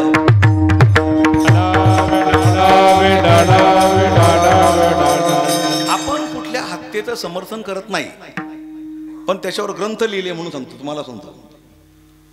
ग वा बेहेरे त्यांनी त्याच्यावर ग्रंथ लिहिलाय, कोणावर, नथुरामवर. आणि तो ग्रंथ अवश्य प्रत्येक माणसाने वाचा बरं का, प्रत्येक माणसाने वाचा. कीर्तनकाराने तर अवश्य वाचलंच पाहिजे बरं का, तो ग्रंथ वाचलाच पाहिजे. तो जेव्हा त्याची बहीण सिंधू गोडसे पुण्याला कामाला होती, नथुरामची बहीण, हो, पुण्याला कामाला असताना तर त्यांच्या सर्व कुटुंबावरच आपत्ती आली. देश किती लोकांचा, 100 कोटी लोकांचा, पण आपत्ती एखाद्याच कुटुंबावर येते देशाकरता. जेव्हा ती भांडे घासत होती आणि भांडे घासता घासता इंग्रजी कविता गात होती, मॅट्रिकला असलेली इंग्रजी कविता. तो मालक, घराचा मालक ऐकत होता, ओ बापरे, आपल्या घरातली भांडे घासणारी बाई आणि इंग्लिश कविता गाते. हे बाई तू कोण आहे, तू मग मॅट्रिक शिकली नाही, भांडे घासते, पुढं का नाही शिकले. म्हणे शिकलं ना म्हणे, मग ग्रॅज्युएट झाले. मी भ्रमात आहे की स्वप्नात आहे म्हणे. ग्रॅज्युएट झालेली बाई माझ्या घरात भांडे घासते. बाई तुझं नाव काय. म्हणजे माझं नाव सिंधू गोडसे, मी नथुरामची बहीण आहे म्हणे. नथुरामला फाशी झाली, माझा भाऊ गोपाळ गोडसे जेलमध्ये, आणि आमच्या कुटुंबावर हे वाईट, आम्हाला कोणी काम देत नाही, आम्हाला कोणी धंदा देत नाही. कुठे गेलं तर आमचं नाव ऐकलं का लोक आम्हाला हाकलून देतात म्हणे. म्हणजे बाई तुझ्या मी पाया पडतो, तुला घरी बसून पगार देईल, पण तू भांडे घासू नको. आलं का लक्षामध्ये. तर तिने काय सांगितलं माहिती का, आम्ही कर्मभ्रष्ट आहे पण तत्वभ्रष्ट नाही. 2 गोष्टी असतात, कर्मभ्रष्ट आणि हो, पोटाच्या खळग्याकरता जे माणसं एकमेकाचा खून करतात याला म्हणतात कर्मभ्रष्ट, बरोबर आहे की नाही. पण काहीच घेणं देणं नसताना केवळ माझ्या देशाच्या रक्षणासाठी मी हातात शस्त्र घेतो, याला तत्वभ्रष्ट म्हणता येईल. हा, आता मिलिटरी जवान आहे ना, तो कर्मभ्रष्ट पण नाही, तत्वभ्रष्ट पण नाही. मिलिटरी ड्युटी त्याची, समोरच्या शत्रूला गोळी घालायची ड्युटी, बरोबर. तो कर्मभ्रष्ट पण नाही आणि तत्वभ्रष्ट पण नाही. पण हे म्हणे आम्ही मान्य करतो, आम्ही कर्मभ्रष्ट आहे पण तत्वभ्रष्ट नाहीये. हो, आम्ही तत्वभ्रष्ट नसल्यामुळे आम्ही स्वतःला शुद्ध समजतो. विषय सोडा, मला काय म्हणायचंय, तुम्हाला देशाचं रक्षण करण्याकरता इस्रायल सारखं झाल्याशिवाय देशाचं रक्षण होणार नाही. राम मंदिर बांधलं, प्रश्न संपला नाहीये, वाढला प्रश्न. आलं का लक्षात, वाढला. जसं मुलगी झाली ना, आनंद होतो माणसाला, पण जबाबदारी सुद्धा याला चांगल्या घरात द्यायचंय, तरुण शिकवायचंय त्याला. हो, लग्न होईपर्यंत, नांदेपर्यंत हो आपल्याला कुळाला बट्टा तर लावणार नाही ना, कलंक तर, अशी बापाला काळजी राहते. तसं राम मंदिर बांधलं, पण मुद्दा संपला नाही तो. आता जबाबदारी वाढली, आता रक्षण करायची जबाबदारी वाढली. तसं तर मग विक्रमादित्यांनी बांधलं होतं, त्याच्या आधी लवकुशांनी बांधलं होतं, बरोबर ना. आधी लवकुशांनी बांधलं रामाचं मंदिर, त्याचा जीर्णोद्धार केला विक्रमादित्याने, आणि ते पाडलं बाबरने. हा राम मंदिराचा इतिहास आहे. मग आता सुद्धा आपण बहुसंख्य आहोत, सरकार चांगलं आहे म्हणून ठीक आहे. सरकार जर बदललं तर तुमचा काय भरोसा? तुमचा म्हणजे जे लोक पैशासाठी विकले जातात, हां पैशासाठी जे विकले जातात ना, त्यांचा काय भरोसा नाही महाराज. जर 500 रुपये मिळले ना तर ते राम मंदिराच्या विरोधात उभे राहाल, काय भरोसा काय त्याचा. ज्या देशामध्ये विकाऊ माणसं असतात, विकाऊ आहे ना, त्या माणसांचा काही भरोसा नाही. म्हणून मंदिर बांधलं, पण टिकवणं ही आपली जबाबदारी. आता चंद्र सूर्य येतोपर्यंत, हे जग आहे तोपर्यंत पुन्हा कोणी बाबर येणार नाही, असं वातावरण टिकून ठेवणं ही तुमची आमची जबाबदारी आहे सर्वांची. म्हणून आज आपल्या कार्यक्रमाला राष्ट्रीय स्वयंसेवक संघाची मंडळी पण आलेली आहे, विश्व हिंदू परिषदेची. संघाला 100 वर्षे पूर्ण झाली, बरोबर ना. या गोष्टी विसरू नका. आद्य कवी वाल्मिकी यांना विसरू नका. कोणत्या समाजात जन्म घेतला आणि केले रामायण. रामाआधी अहो झालेलं लिहिता येतं का लिहिल्याप्रमाणे घडत असतं कधी? असं कधी होतं का? झालेलंच लिहिता येतं ना. आता महाभारत म्हणजे काय? जे झालं ते लिहिलं. आणि रामायण म्हणजे काय? जे लिहिलं तसं घडलं. आद्य कवी म्हणतात त्याला, आद्य कवी. आणि काय बरं पहिला श्लोक, वाल्मिकींचा पहिला श्लोक काय? जर तुम्हाला रामायण नाही सांगत तुम्हाला, त्याला एक दृश्य दिसलं आणि त्याचं हृदय कळवळलं, त्याच्या मुखातून सहज एक शब्द बाहेर पडला, एक ओळ, आणि ती संस्कृतमध्ये अष्टुप छंदाची ओळ होती. मग त्याला विश्वास निर्माण झाला की आपण काव्य करू शकतो. तिथून पुढे त्यांनी रामायण लिहायला सुरुवात केली. तुम्हाला जर हा करोडपतीमध्ये प्रश्न आला, करोडपतीमध्ये, की वाल्मिकीचा तो पहिला श्लोक, रामायणाला प्रवृत्त करणारा पहिला श्लोक कोणता, तर तो श्लोक हा आहे, मा निषाद त्वमगम प्रतिष्ठा, अशी सुरुवात त्याची, त्या श्लोकाची. आणि तो श्लोक आपल्या तोंडातून श्लोक कसा बाहेर पडला? आपण काहीतरी काव्य करण्याकरता जन्माला आलोय, देवाने आपल्या निर्मिती केली, आपण अशा प्रकारचं काव्य लिहावं, त्याने सुरुवात केलेली आहे. मागच्या कल्पाच्या आठवणी असतात त्या, याला काय म्हणायचं, अशा गोपी तुझ्या मुरलीची ध्वनी अकल्पित पडली का नाही. अकल्पित म्हणजे मागच्या कल्पातलं. तसं हे मागच्या कल्पात झालेलं रामायण त्याच्या स्मरणात आलं आणि त्याप्रमाणे त्याने काव्य लिहिलं. रामायण सारखंच असतं प्रत्येक कल्पामध्ये, आहे की नाही. त्याने लिहिलं, त्याच्याप्रमाणे घडलं. हो, मला काय म्हणायचंय, अशा प्रकारचे वाल्मिकी, हो, तुम्ही वाल्मिकी समाजाकडं, कोळी समाजाकडं पाहत असताना असं पाहिलं पाहिजे की हे हिंदू आहे. साळी माळी तेली तांबोळी 12 बलोते तराळ कोळी चांभार कुंभार सर्व काळी, या सर्वांनी म्हटलं पाहिजे मी आधी हिंदू आहे, मग बाकीचं मी आधी हिंदू आहे. आपण संत पण वाटून घेतले. सावता महाराज कोणाचे? माळी समाजाचे. सेना महाराज कोणाचे? न्हावी समाजाचे. त्या संतांना किती वाईट वाटत असेल हो. आम्ही संताला जात असते का? हां, संताला जात असते का? संत कशाला म्हणतात माहिती का? 6 धारण करतो त्याला म्हणतात साधारण. तुम्हाला 6 ओळी सांगणार आहे, 6 ओळी. 6 म्हणजे काम क्रोध मद मत्सर दंभ अहंकार, हे काय? 6 धारण करतो तो साधारण है ना. हो, 6 ज्याला मान्य असतात त्याला म्हणतात सामान्य. काम मान्य आहे, क्रोध मान्य आहे, लोभ मान्य आहे, याला काय म्हणायचं? सामान्य. आता 6चा वध करतो सावध, त्याला काय म्हणायचं? सावध, है ना. हो, 6 मान्य तो सामान्य. बरं, आता पुढे 6चा नाश करतो तो संन्यास. 6चा नाश करतो तो संन्यास. आता पुढे आहे का? 6 धुवून टाकतो तो साधू. आणि 6चा अंत करतो तो संत. अलग लक्षण. अशा प्रकारचे संत महात्मे असतात हो. आणि त्यांना तुम्ही जातीमध्ये वाटून टाकलं. जाती न पूछो संत की पूछो आत्मज्ञान, मोल करो तलवार का पडे रहने दो म्यान. तलवार महत्वाची, म्यान काय, म्यान महत्वाचं नाही. अशा प्रकारचे वाल्मिकी. म्हणून तर भगवान परमात्मा असं आहे बघा. रामायण लिहायचं होतं तर वाल्मिकींची निवड केली. महाभारत लिहायचं होतं तर व्यासांची निवड केली. व्यास कोण? व्यास म्हणजे पराशर आणि मत्स्यगंधातून जन्माला आले व्यास. आणि घटना लिहायची होती तर बाबासाहेबांची निवड केली. देवाला हे मूकम करोति वाचालम पंगुम लंघयते गिरिम. देवाची लीला आहे, कुणाच्या हातून काय बनवून घ्यायचं ते. अशाप्रमाणे आज वाल्मिकींची जयंती आहे. नक्की काळ कुठलाही साहित्यिक सांगू शकत नाही पुराणवाला. म्हणजे प्रभू रामचंद्र तर त्रेतायुगात जन्माला आले आणि त्याच्या आधी रामायण लिहिलं म्हणजे आपल्याला हे मान्य करावं लागणार आहे की रामाच्या आधी रामायण तयार झालं. या युगातली गोष्ट नाही ती. हो, कदाचित कृतयुगातही झालं असेल, पण रामायण त्यांनी लिहिलं. आणि अशा आद्य कवीच्या देशात आपण जन्माला आलो. असं असताना जर आपण या देशावर परत आक्रमण झाले, गेला देश ताब्यात, कधी गजनीच्या ताब्यात, कधी अल्लाउद्दीनच्या ताब्यात, कधी अकबरच्या ताब्यात, कधी बाबरच्या ताब्यात, मग तुम्ही काय करताय? तुम्ही फक्त बघतच राहायचं काय? सावरकर ज्यावेळेला तुरुंगात होते 1939 ते 43 हा दुसऱ्या महायुद्धाचा कालावधी आहे. तर त्या कालावधीमध्ये सावरकर तुरुंगात असताना कोणीतरी एक कैदी त्याने आनंद व्यक्त केला आणि तो बोलू लागला की म्हणे आता इंग्रज हरणार आहे म्हणे.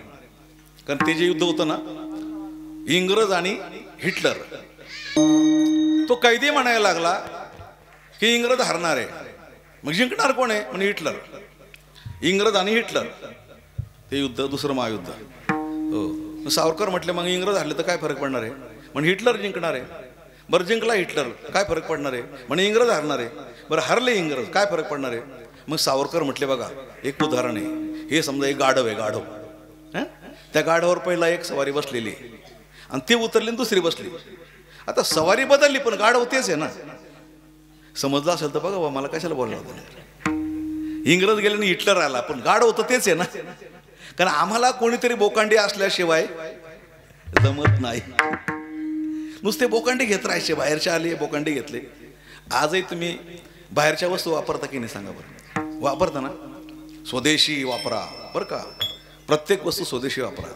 म्हणून 3 गोष्टी सांगून कीर्तन संपणार आहे. आता 3 मुद्दे असे. लहान बालकांना सुरक्षित ठेवण्याकरता काय करावं लागेल, मुलंही सुरक्षित ठेवण्याकरता काय करावं लागेल, आणि विवाहित महिलांकरता काय. कारण 3 स्तरांकरता 3 प्रकारचं विषारी प्रयोजन आता सध्या आहे. लहान मुलांकरता मोबाईल इतका तो खतरनाक आहे. लहान मुलं तो मोबाईल, आता आईला वाटतं त्याला खेळायला म्हणून दिला मोबाईल, हा मोबाईल घेऊन बस तिकडं. पण त्या मोबाईलमध्ये जे पॉवर आहे डोळ्याला घातक आहे. मोठ्या माणसाला पेलवत नाही तर लहान मुलाला काय पेलवणार? तुमची मुलं थोड्या दिवसात आंधळे होतील. आंधळे, आडनावाचे आंधळे नाही, खरोखरचे आंधळे. हो, मोबाईल म्हणजे इतका वाईट आहे बरं का. मोबाईल म्हणजे वाईट आहे फार. दुसरा स्तर मुलींकरता लव जिहाद. आता मुलीचे लग्न पहिल्यासारखे वेळेवर होत नाही है ना. 22 वर्षाची मुलगी, 23 वर्षाची, 30 वर्षाची. आणि मग शाळेमुळं म्हणा किंवा आणखी काही कारण असतं, शाळा करते, सर्व्हिस करते, मग लग्न होतं 30 वर्षानंतर. नवरा तिचा 35 वर्षाचा. आता नवरी 30 वर्षाची, नवरा 35 वर्षाचा. हो, लग्न झाल्यानंतर सुद्धा यांचा संसार होईलच असं काही नक्की सांगता येत नाही. कारण लग्नाचं वय, मुलं बाळ व्हायचं वय बहुतेक निघून गेलेलं असतं ते. त्यामुळं आपल्या देशामध्ये संख्या घटत चाललेली आहे हळूहळू. बरं, झाला तरी एखादाच, बरोबर ना. त्यांना जरी मुलगा झाला तरी तो एखादाच. म्हणजे मुलीची लग्न लवकर होत नाही.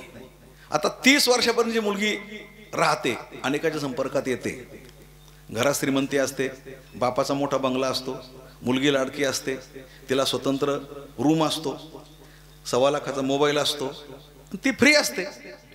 त्याचा परिणाम तो मोबाईल आणि ती एकटी मुलगी कोणाच्या संपर्कात राहते हे तुम्हाला काही माहिती नाही. मला माहिती नाही. पूर्वी कसं होतं, कुटुंब एकत्र राहत होतं. मुलगी आईजवळच, लग्न होईपर्यंत आईजवळच, मुलगा बापाजवळच, एकत्र कुटुंब होतं ना पहिलं. 4 भाऊ, 4 त्या चौघांच्या 4 बायका. हो, छोट्या घरामध्ये सगळे कुटुंब सजवत होते. आता तुमचे घरं मोठे मोठे, पण राहायला माणसंच नाही त्या घरामध्ये. घरं मोठे मोठे सगळे. तेव्हा ती मुलगी स्वातंत्र्य भरपूर आहे, तारुण्यात आलेली आहे, मोबाईल हातात आहे, अनेकांच्या संपर्कात येऊ शकते. आणि ज्या वेळेला संपर्कात येते, एक मैत्री तिची असते, मैत्रीण. ती मैत्रीण मैत्री करते तिच्याबरोबर. मग ती एका मित्राची ओळख करून देते, हा माझा मित्र आहे चांगला. मग ते मित्राच्या संपर्कात येते. तो आधी हिंदू असतो तो मित्र, नंतर मुसलमान निघतो,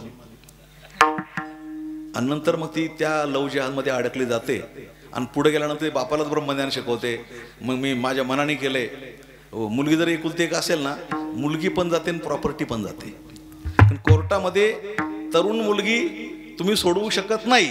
कोर्टामध्ये तो निर्णय तिचा येतो, तुमचा नाही निर्णय. मुलगी जाते आणि प्रॉपर्टी पण जाते. अशा प्रकारे हजारो लाखो केसेस कोर्टामध्ये आहे आणि मुलगी गेलेल्या आहेत. म्हणून सांभाळा. बरं, ते लव जिहादवाले आहेत ना, प्रेम करून येतात तिकडं, मारून टाकतात. त्यांचा उद्देश फक्त एकच आहे, तुमच्या मुली नष्ट करायच्या. बस तुमच्या भारत देशाची संख्या नष्ट करण्याकरता पहिले तुमच्या, आता जे मुलं कुवारे राहिले, लग्न होत नाही, याचं कारण काय? एक तर मुली कमी, त्याच्या वेळेवर लग्न होत नाही, काही लव जिहादमध्ये जातात त्या. आत्ता जे मुलं बिगर लग्नाचे राहून राहिले असतील तुमच्याकडे, नाही मला वाटतं ना, आहे ना? हो, त्याला कारण तेच आहे. हो, मुली लवकर लग्न करत नाही, बरोबर आहे. त्यात लव जिहादमध्ये अडकल्या जातात, त्याच्यामध्ये मुलं तसेच राहून जातात. हो, देशाची संख्या घटवण्याकरता. हा झाला मुलींकरता विषय. आता तिसरा स्तर, विवाहित महिला. त्यांच्याकरता इतकं जहार म्हणजे जहाल औषध तयार केले. सिरियल म्हणजे पूर्वी सिनेमा पाहते लोक बाहेर जाऊन बघायचे टॉकीजमध्ये. आता सिनेमा घरात आहे. जिथं टीव्ही तिथं सिरियल चालू. पण सिरियल म्हणजे सिनेमासारखं काय 3 तासात संपत नाही. सिरियल 3-3 वर्ष चालते. रोज थोडं थोडं थोडं थोडं. दाखवण्याची स्टाईल फार भारी असते, कलाकारही भारी असतात. ते रोज थोडं थोडं. याला काय म्हणायचं? Slow poison. कोणतं पॉयझन? Slow poison. ते पाहून पाहून पाहून कोणत्याही माणसाच्या मनामध्ये विवाहबाह्य संबंध करण्याची वृत्ती निर्माण होते. आलं का लक्षामध्ये? कोणत्याही माणसाच्या मनामध्ये, कोणत्याही स्त्रीच्या मनामध्ये विवाहबाह्य संबंध करण्याची वृत्ती निर्माण होते.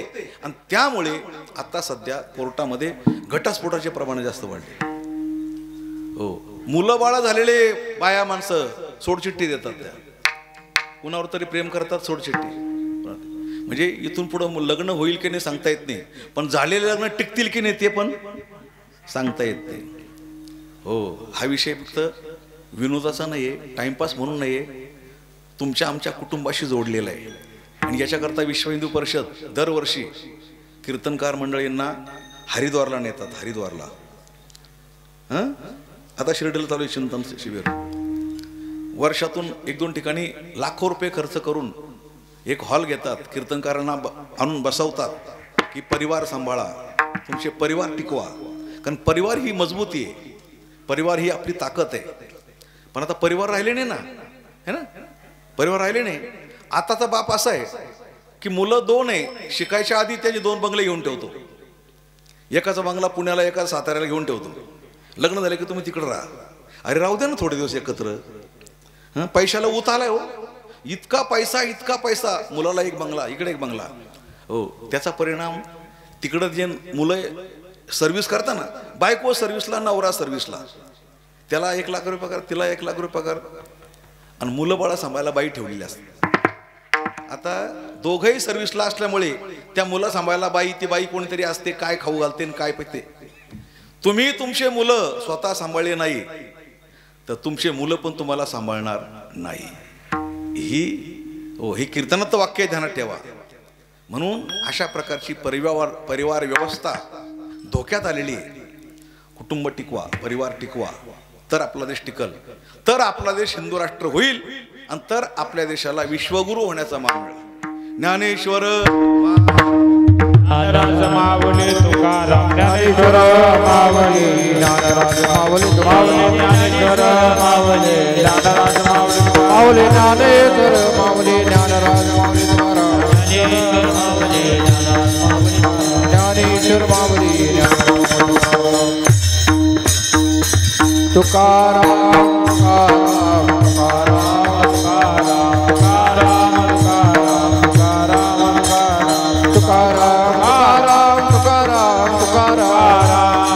तुकाराम तुकाराम तुकाराम तुकाराम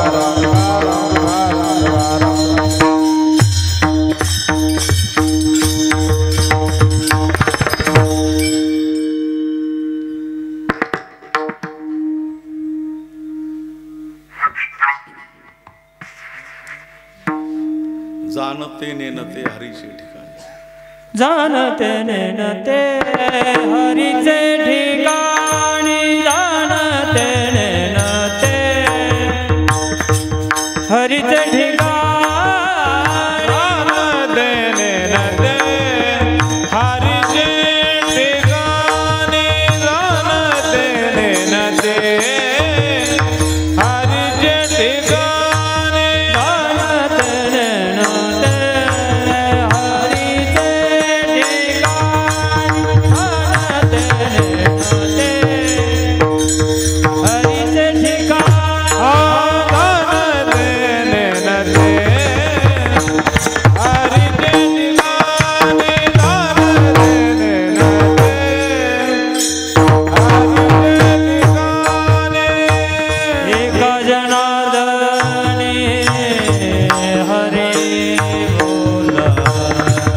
एका जनार्दनी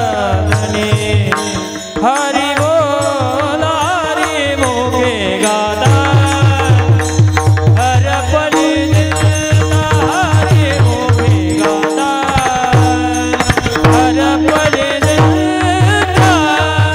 एका जनार्दने हरे बोला, एका जनार्दने हरि बोला, हरि मुखे गाता हर बलि जिंदा, हरि मुखे गाता हर बलि जिंदा.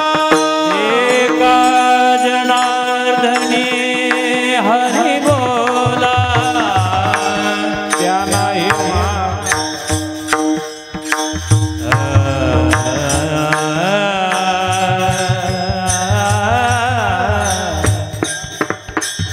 एका जनार्दनी धने, एका जनार्दनी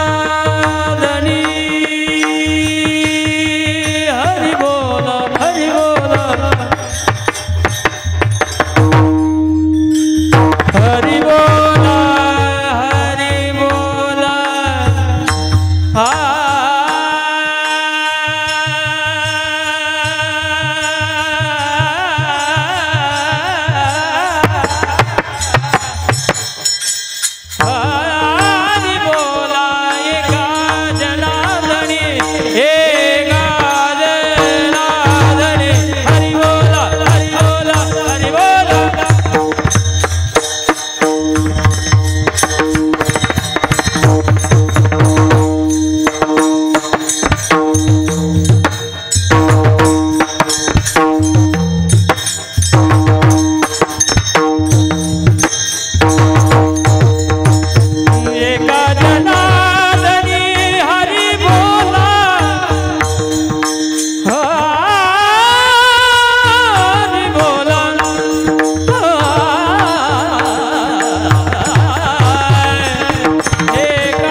रामकृष्ण हरी. आदरणीय श्री हरिभक्तीपारायण परमपूज्य एकनाथजी महाराज सदगीर ठाणे भिवंडी मुंबईवरून महाराजांचा प्रवास झाला आणि महाराजांची तारीख निश्चित झाल्यानंतर बऱ्याचशा अडचणी येत गेल्या. तिकीट कन्फर्म होत नव्हतं, महाराजांची तब्येत बिघडली होती. पुन्हा त्यानंतरही महाराजांना कालचं कीर्तन संध्याकाळचं होतं आणि संध्याकाळचं कीर्तन करणं शक्य नसल्यामुळं महाराजांना रिक्वेस्ट केल्यामुळं कालचं रात्रीचं कीर्तन महाराजांनी दुपारी केले आणि दुपारी कीर्तन सारून रात्री ट्रेनमध्ये बसून महाराज सकाळी लातूर या ठिकाणी पोहोचले आणि लातूरहून आपली मंडळी सगळी घेऊन आली. ही खऱ्या अर्थाने संतांचं दर्शन होणं सुद्धा हे आपल्या कोदळीकर ग्रामांच्या वासियांच्या वतीनं हे पुण्याची भाग आहे, पुण्याचा एक लेश आहे. खऱ्या अर्थानं महाराजांनी 500 किलोमीटरवरून यावं आणि आपल्याला ज्ञानार्जन करावं हे सहजासहजी शक्य नाही. मला तर वाटते तरुण माणसाला एखाद्या वेळी शक्य होईल. महाराजांना म्हणलं गाडी घेऊन या, ते म्हणले मी प्रवासच करत नाही, डॉक्टरनी 1 दिवस आड कीर्तन करायला सांगितले. 2 वेळा पाठीमागे महाराजांना अटॅकचा त्रास येऊन गेलेला आहे, तरीसुद्धा सकाळी सुद्धा महाराजांना तसा त्रास जाणवला. तरीसुद्धा एवढ्या त्रासातून परमार्थ घडावा, परमार्थ हे गोरगरीब जनतेच्या पर्यंत पोहोचावा आपले विचार, हा निश्चित उदात्त हेतू अंतकरणामध्ये धारण करून आपल्या या विष्णुमय जग वैष्णवांचा धर्म या युक्तीला साजेल असं, किंवा महाराज म्हणल्याप्रमाणे संसाराच्या नावे घालून या शून्य आणि वाढता हा पुण्य धर्म केला, हरिभजनीय धवळीले जग, असं महाराजांचं कार्य. दिनरजनी हाची धंदान गोविंदाचे पोवाडे, रात्र न कळे दिवस न कळे अंगी खेडे दैवत हे, अशी स्थिती जीवनामध्ये प्राप्त असणारे आमचे सर्वांचे आवडते आणि लाडके हिंदू धर्मभूषण इतिहासाचे गाडे अभ्यासक, प्राचीन इतिहास सांगणारे एक महाराष्ट्रातील एकनाथजी महाराज सदगीर यांच्या मुखारबिंदातून आपण ही कीर्तनरूपी सेवा श्रवण केलेली आहे. महाराजांना द्यावे तेवढे धन्यवाद आहेत. धर्म काय असतो, आपली कर्मभूमी आणि देवदेश आणि धर्मासाठी आपलं काय देणं असतं याचा इत्थंभूत इतिहास आपल्यासमोर मांडलेला आहे. आपण त्याच पद्धतीने वागाल अशी अपेक्षा व्यक्त करतो. महाराजांचं छोटेखानी सत्कार या ठिकाणी होणार आहे. तरी या जयंतीचे मंडळाचे सर्व पदाधिकारी, त्यातलीच समोर इथं आलेले 2 युवक आहेत, अभयजी जंपावाड आणि त्यांच्यासोबत त्यांचा मित्र प्रतीक टोनाळे, या दोघांनाही विनंती करतो महाराजांना शाल घालावे आणि पुष्पगुच्छ द्यावं आणि आशीर्वाद घ्यावा. लवकरात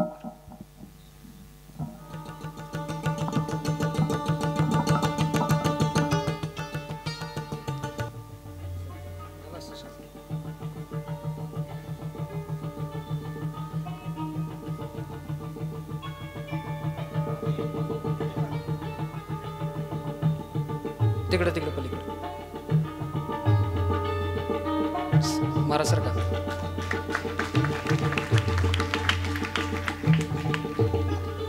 या ठिकाणी महाराजांचं दर्शन घेतलेलं आहे. त्याचबरोबर या कार्यक्रमासाठी प्रमुख उपस्थितीमध्ये म्हणून लाभलेले राष्ट्रीय वारकरी परिषदेचे राष्ट्रीय प्रवक्ते आदरणीय श्री हरिभक्तीपरायण निवृत्ती महाराज हल्लाळीकर उपस्थित झाले आहेत.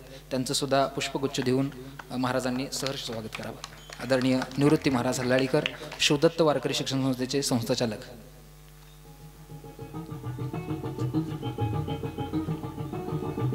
महाराजांच्या हाताने महाराजांच्या कुठून द्या खबरदारी. त्याचबरोबर युवा कीर्तनकार श्री हरिभक्तीपरायण योगेशजी महाराज पुरी शल्लाळकर यांना सुद्धा महाराजांच्या हाताने पुष्पगुच्छ द्यायचा आहे.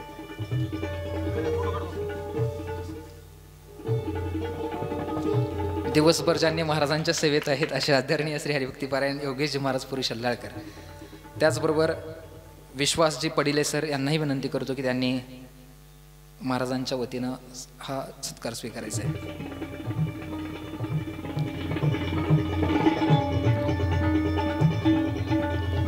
ज्यांच्यामध्ये बालपणापासून संघाची शिस्त आहे असे संघाचे स्वयंसेवक आदरणीय श्री यशवंतजी बारसकर सर यांनाही विनंती करतो की त्यांनी महाराजांच्या हाताने सत्कार स्वीकारायचा आहे. या संघाचे स्वयंसेवक श्री सचिनजी बापुरे यांनाही विनंती करतो की त्यांनी सत्कार स्वीकारायचा आहे.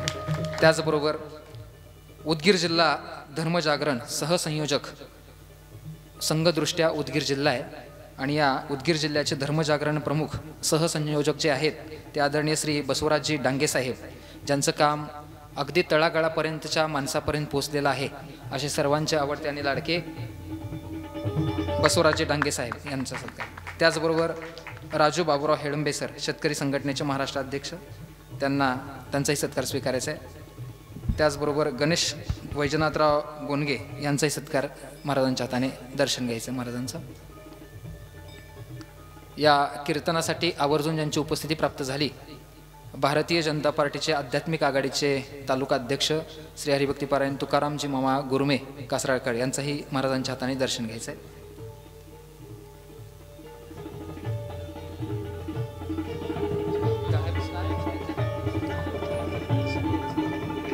बोधन देवस्थानचे अधिकारी श्री हरिभक्तीपरायण नामदेव महाराज आपटे यांचाही सत्कार या ठिकाणी होणार आहे. या कीर्तनाला ज्यांनी सुंदर अशी साथ दिलेली आहे, जे गान कोकिळा कंठस्वरा राखा असे आवाजाचे जादूगार श्री हरिभक्तीपरायण माधव महाराज महाराजवाडीकर, श्री हरिभक्तीपरायण बाळू महाराज डिगोळकर आणि श्री हरिभक्तीपरायण बळवंत पाटील कोटग्याळवाडीकर, या तिघांनाही विनंती आहे त्यांनी महाराजांच्या हाताने दर्शन घ्यायचं आहे लवकरात लवकर.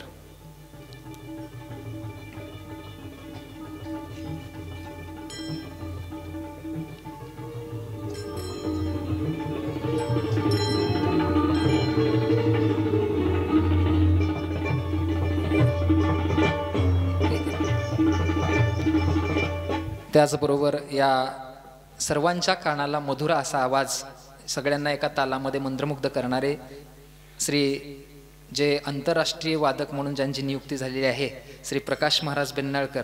खरं पाहिलं तर ते खूप लांब होते, पण अचानक त्यांचा दौरा झाला आणि ते आमच्यासाठी उपस्थित झाले. प्रकाशजी महाराज बेन्नाळकर यांचाही सत्कार महाराजांच्या वतीने. जे आपल्याला हा कीर्तन सोहळा शूटिंग झालेला आहे परिसरामध्ये श्री भक्त शिरोमणी नामदेव महाराज षष्ठ शतकोत्तर अमृत महोत्सवी संजीवन समाधी सांगता सोहळा, कैवल्य साम्राज्य चक्रवर्ती श्री संत ज्ञानेश्वर महाराज सप्तशतकोत्तर स्वर्ण महोत्सवी जन्मोत्सव सांगता सोहळा आणि श्री जगद्गुरु तुकाराम महाराज त्रिशतकोत्तर अमृत महोत्सवी सदैव वैकुंठगमन सांगता सोहळा, या तिन्ही संतांच्या सांगता सोहळ्यानिमित्ते लातूर येथे खंडापूर या ठिकाणी भव्यदिव्य अशा प्रकारामध्ये खूप मोठा असा सोहळा उपस्थित होणार आहे. या सोहळ्यासाठी 25,000 गाथा श्री एकनाथजी शिंदे साहेबांनी छापून दिलेल्या आहेत. या सोहळ्यासाठी कमीत कमी 3-4 लाख भाविक उपस्थित राहणार आहेत. आणि त्या सप्ताह सोहळ्यामध्ये आदरणीय श्री गुरुवर्य परमपूज्य ज्ञानेश्वर महाराज कदम छोटे कदम मौली यांच्या मार्गदर्शनाखाली हा अखंड हरिनाम सप्ताह 22 फेब्रुवारी ते 2 मार्च 2026 या कालावधीमध्ये लातूरला खंडापूर या ठिकाणी उपस्थित होणार आहे.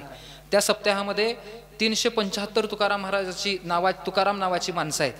375 विनेकरी, 375 झेंडेकरी, 10,000च्या वर टाळकरी, 375 कीर्तनकार, अशी सर्व भव्य दिव्य असा एक महाराष्ट्रातला लाजवेल असा खूप मोठा सप्ताह होणार आहे. आणि त्या सप्ताहामध्ये सुद्धा परत आपल्याला श्रवणाची प्रवणी प्राप्त करून घेण्यासाठी महाराजांचं सुद्धा कीर्तन त्या सप्ताहामध्ये होणार आहे.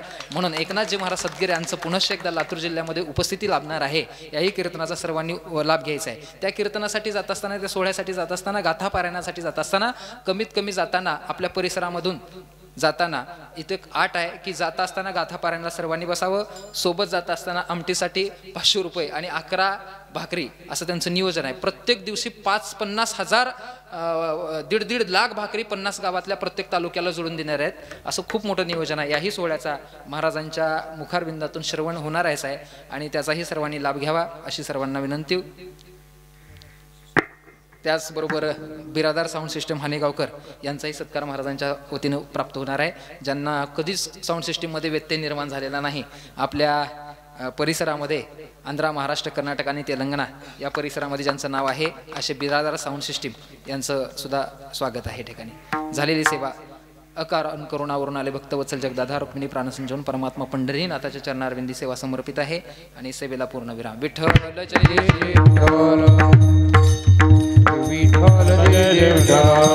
कुंडली कवरधारी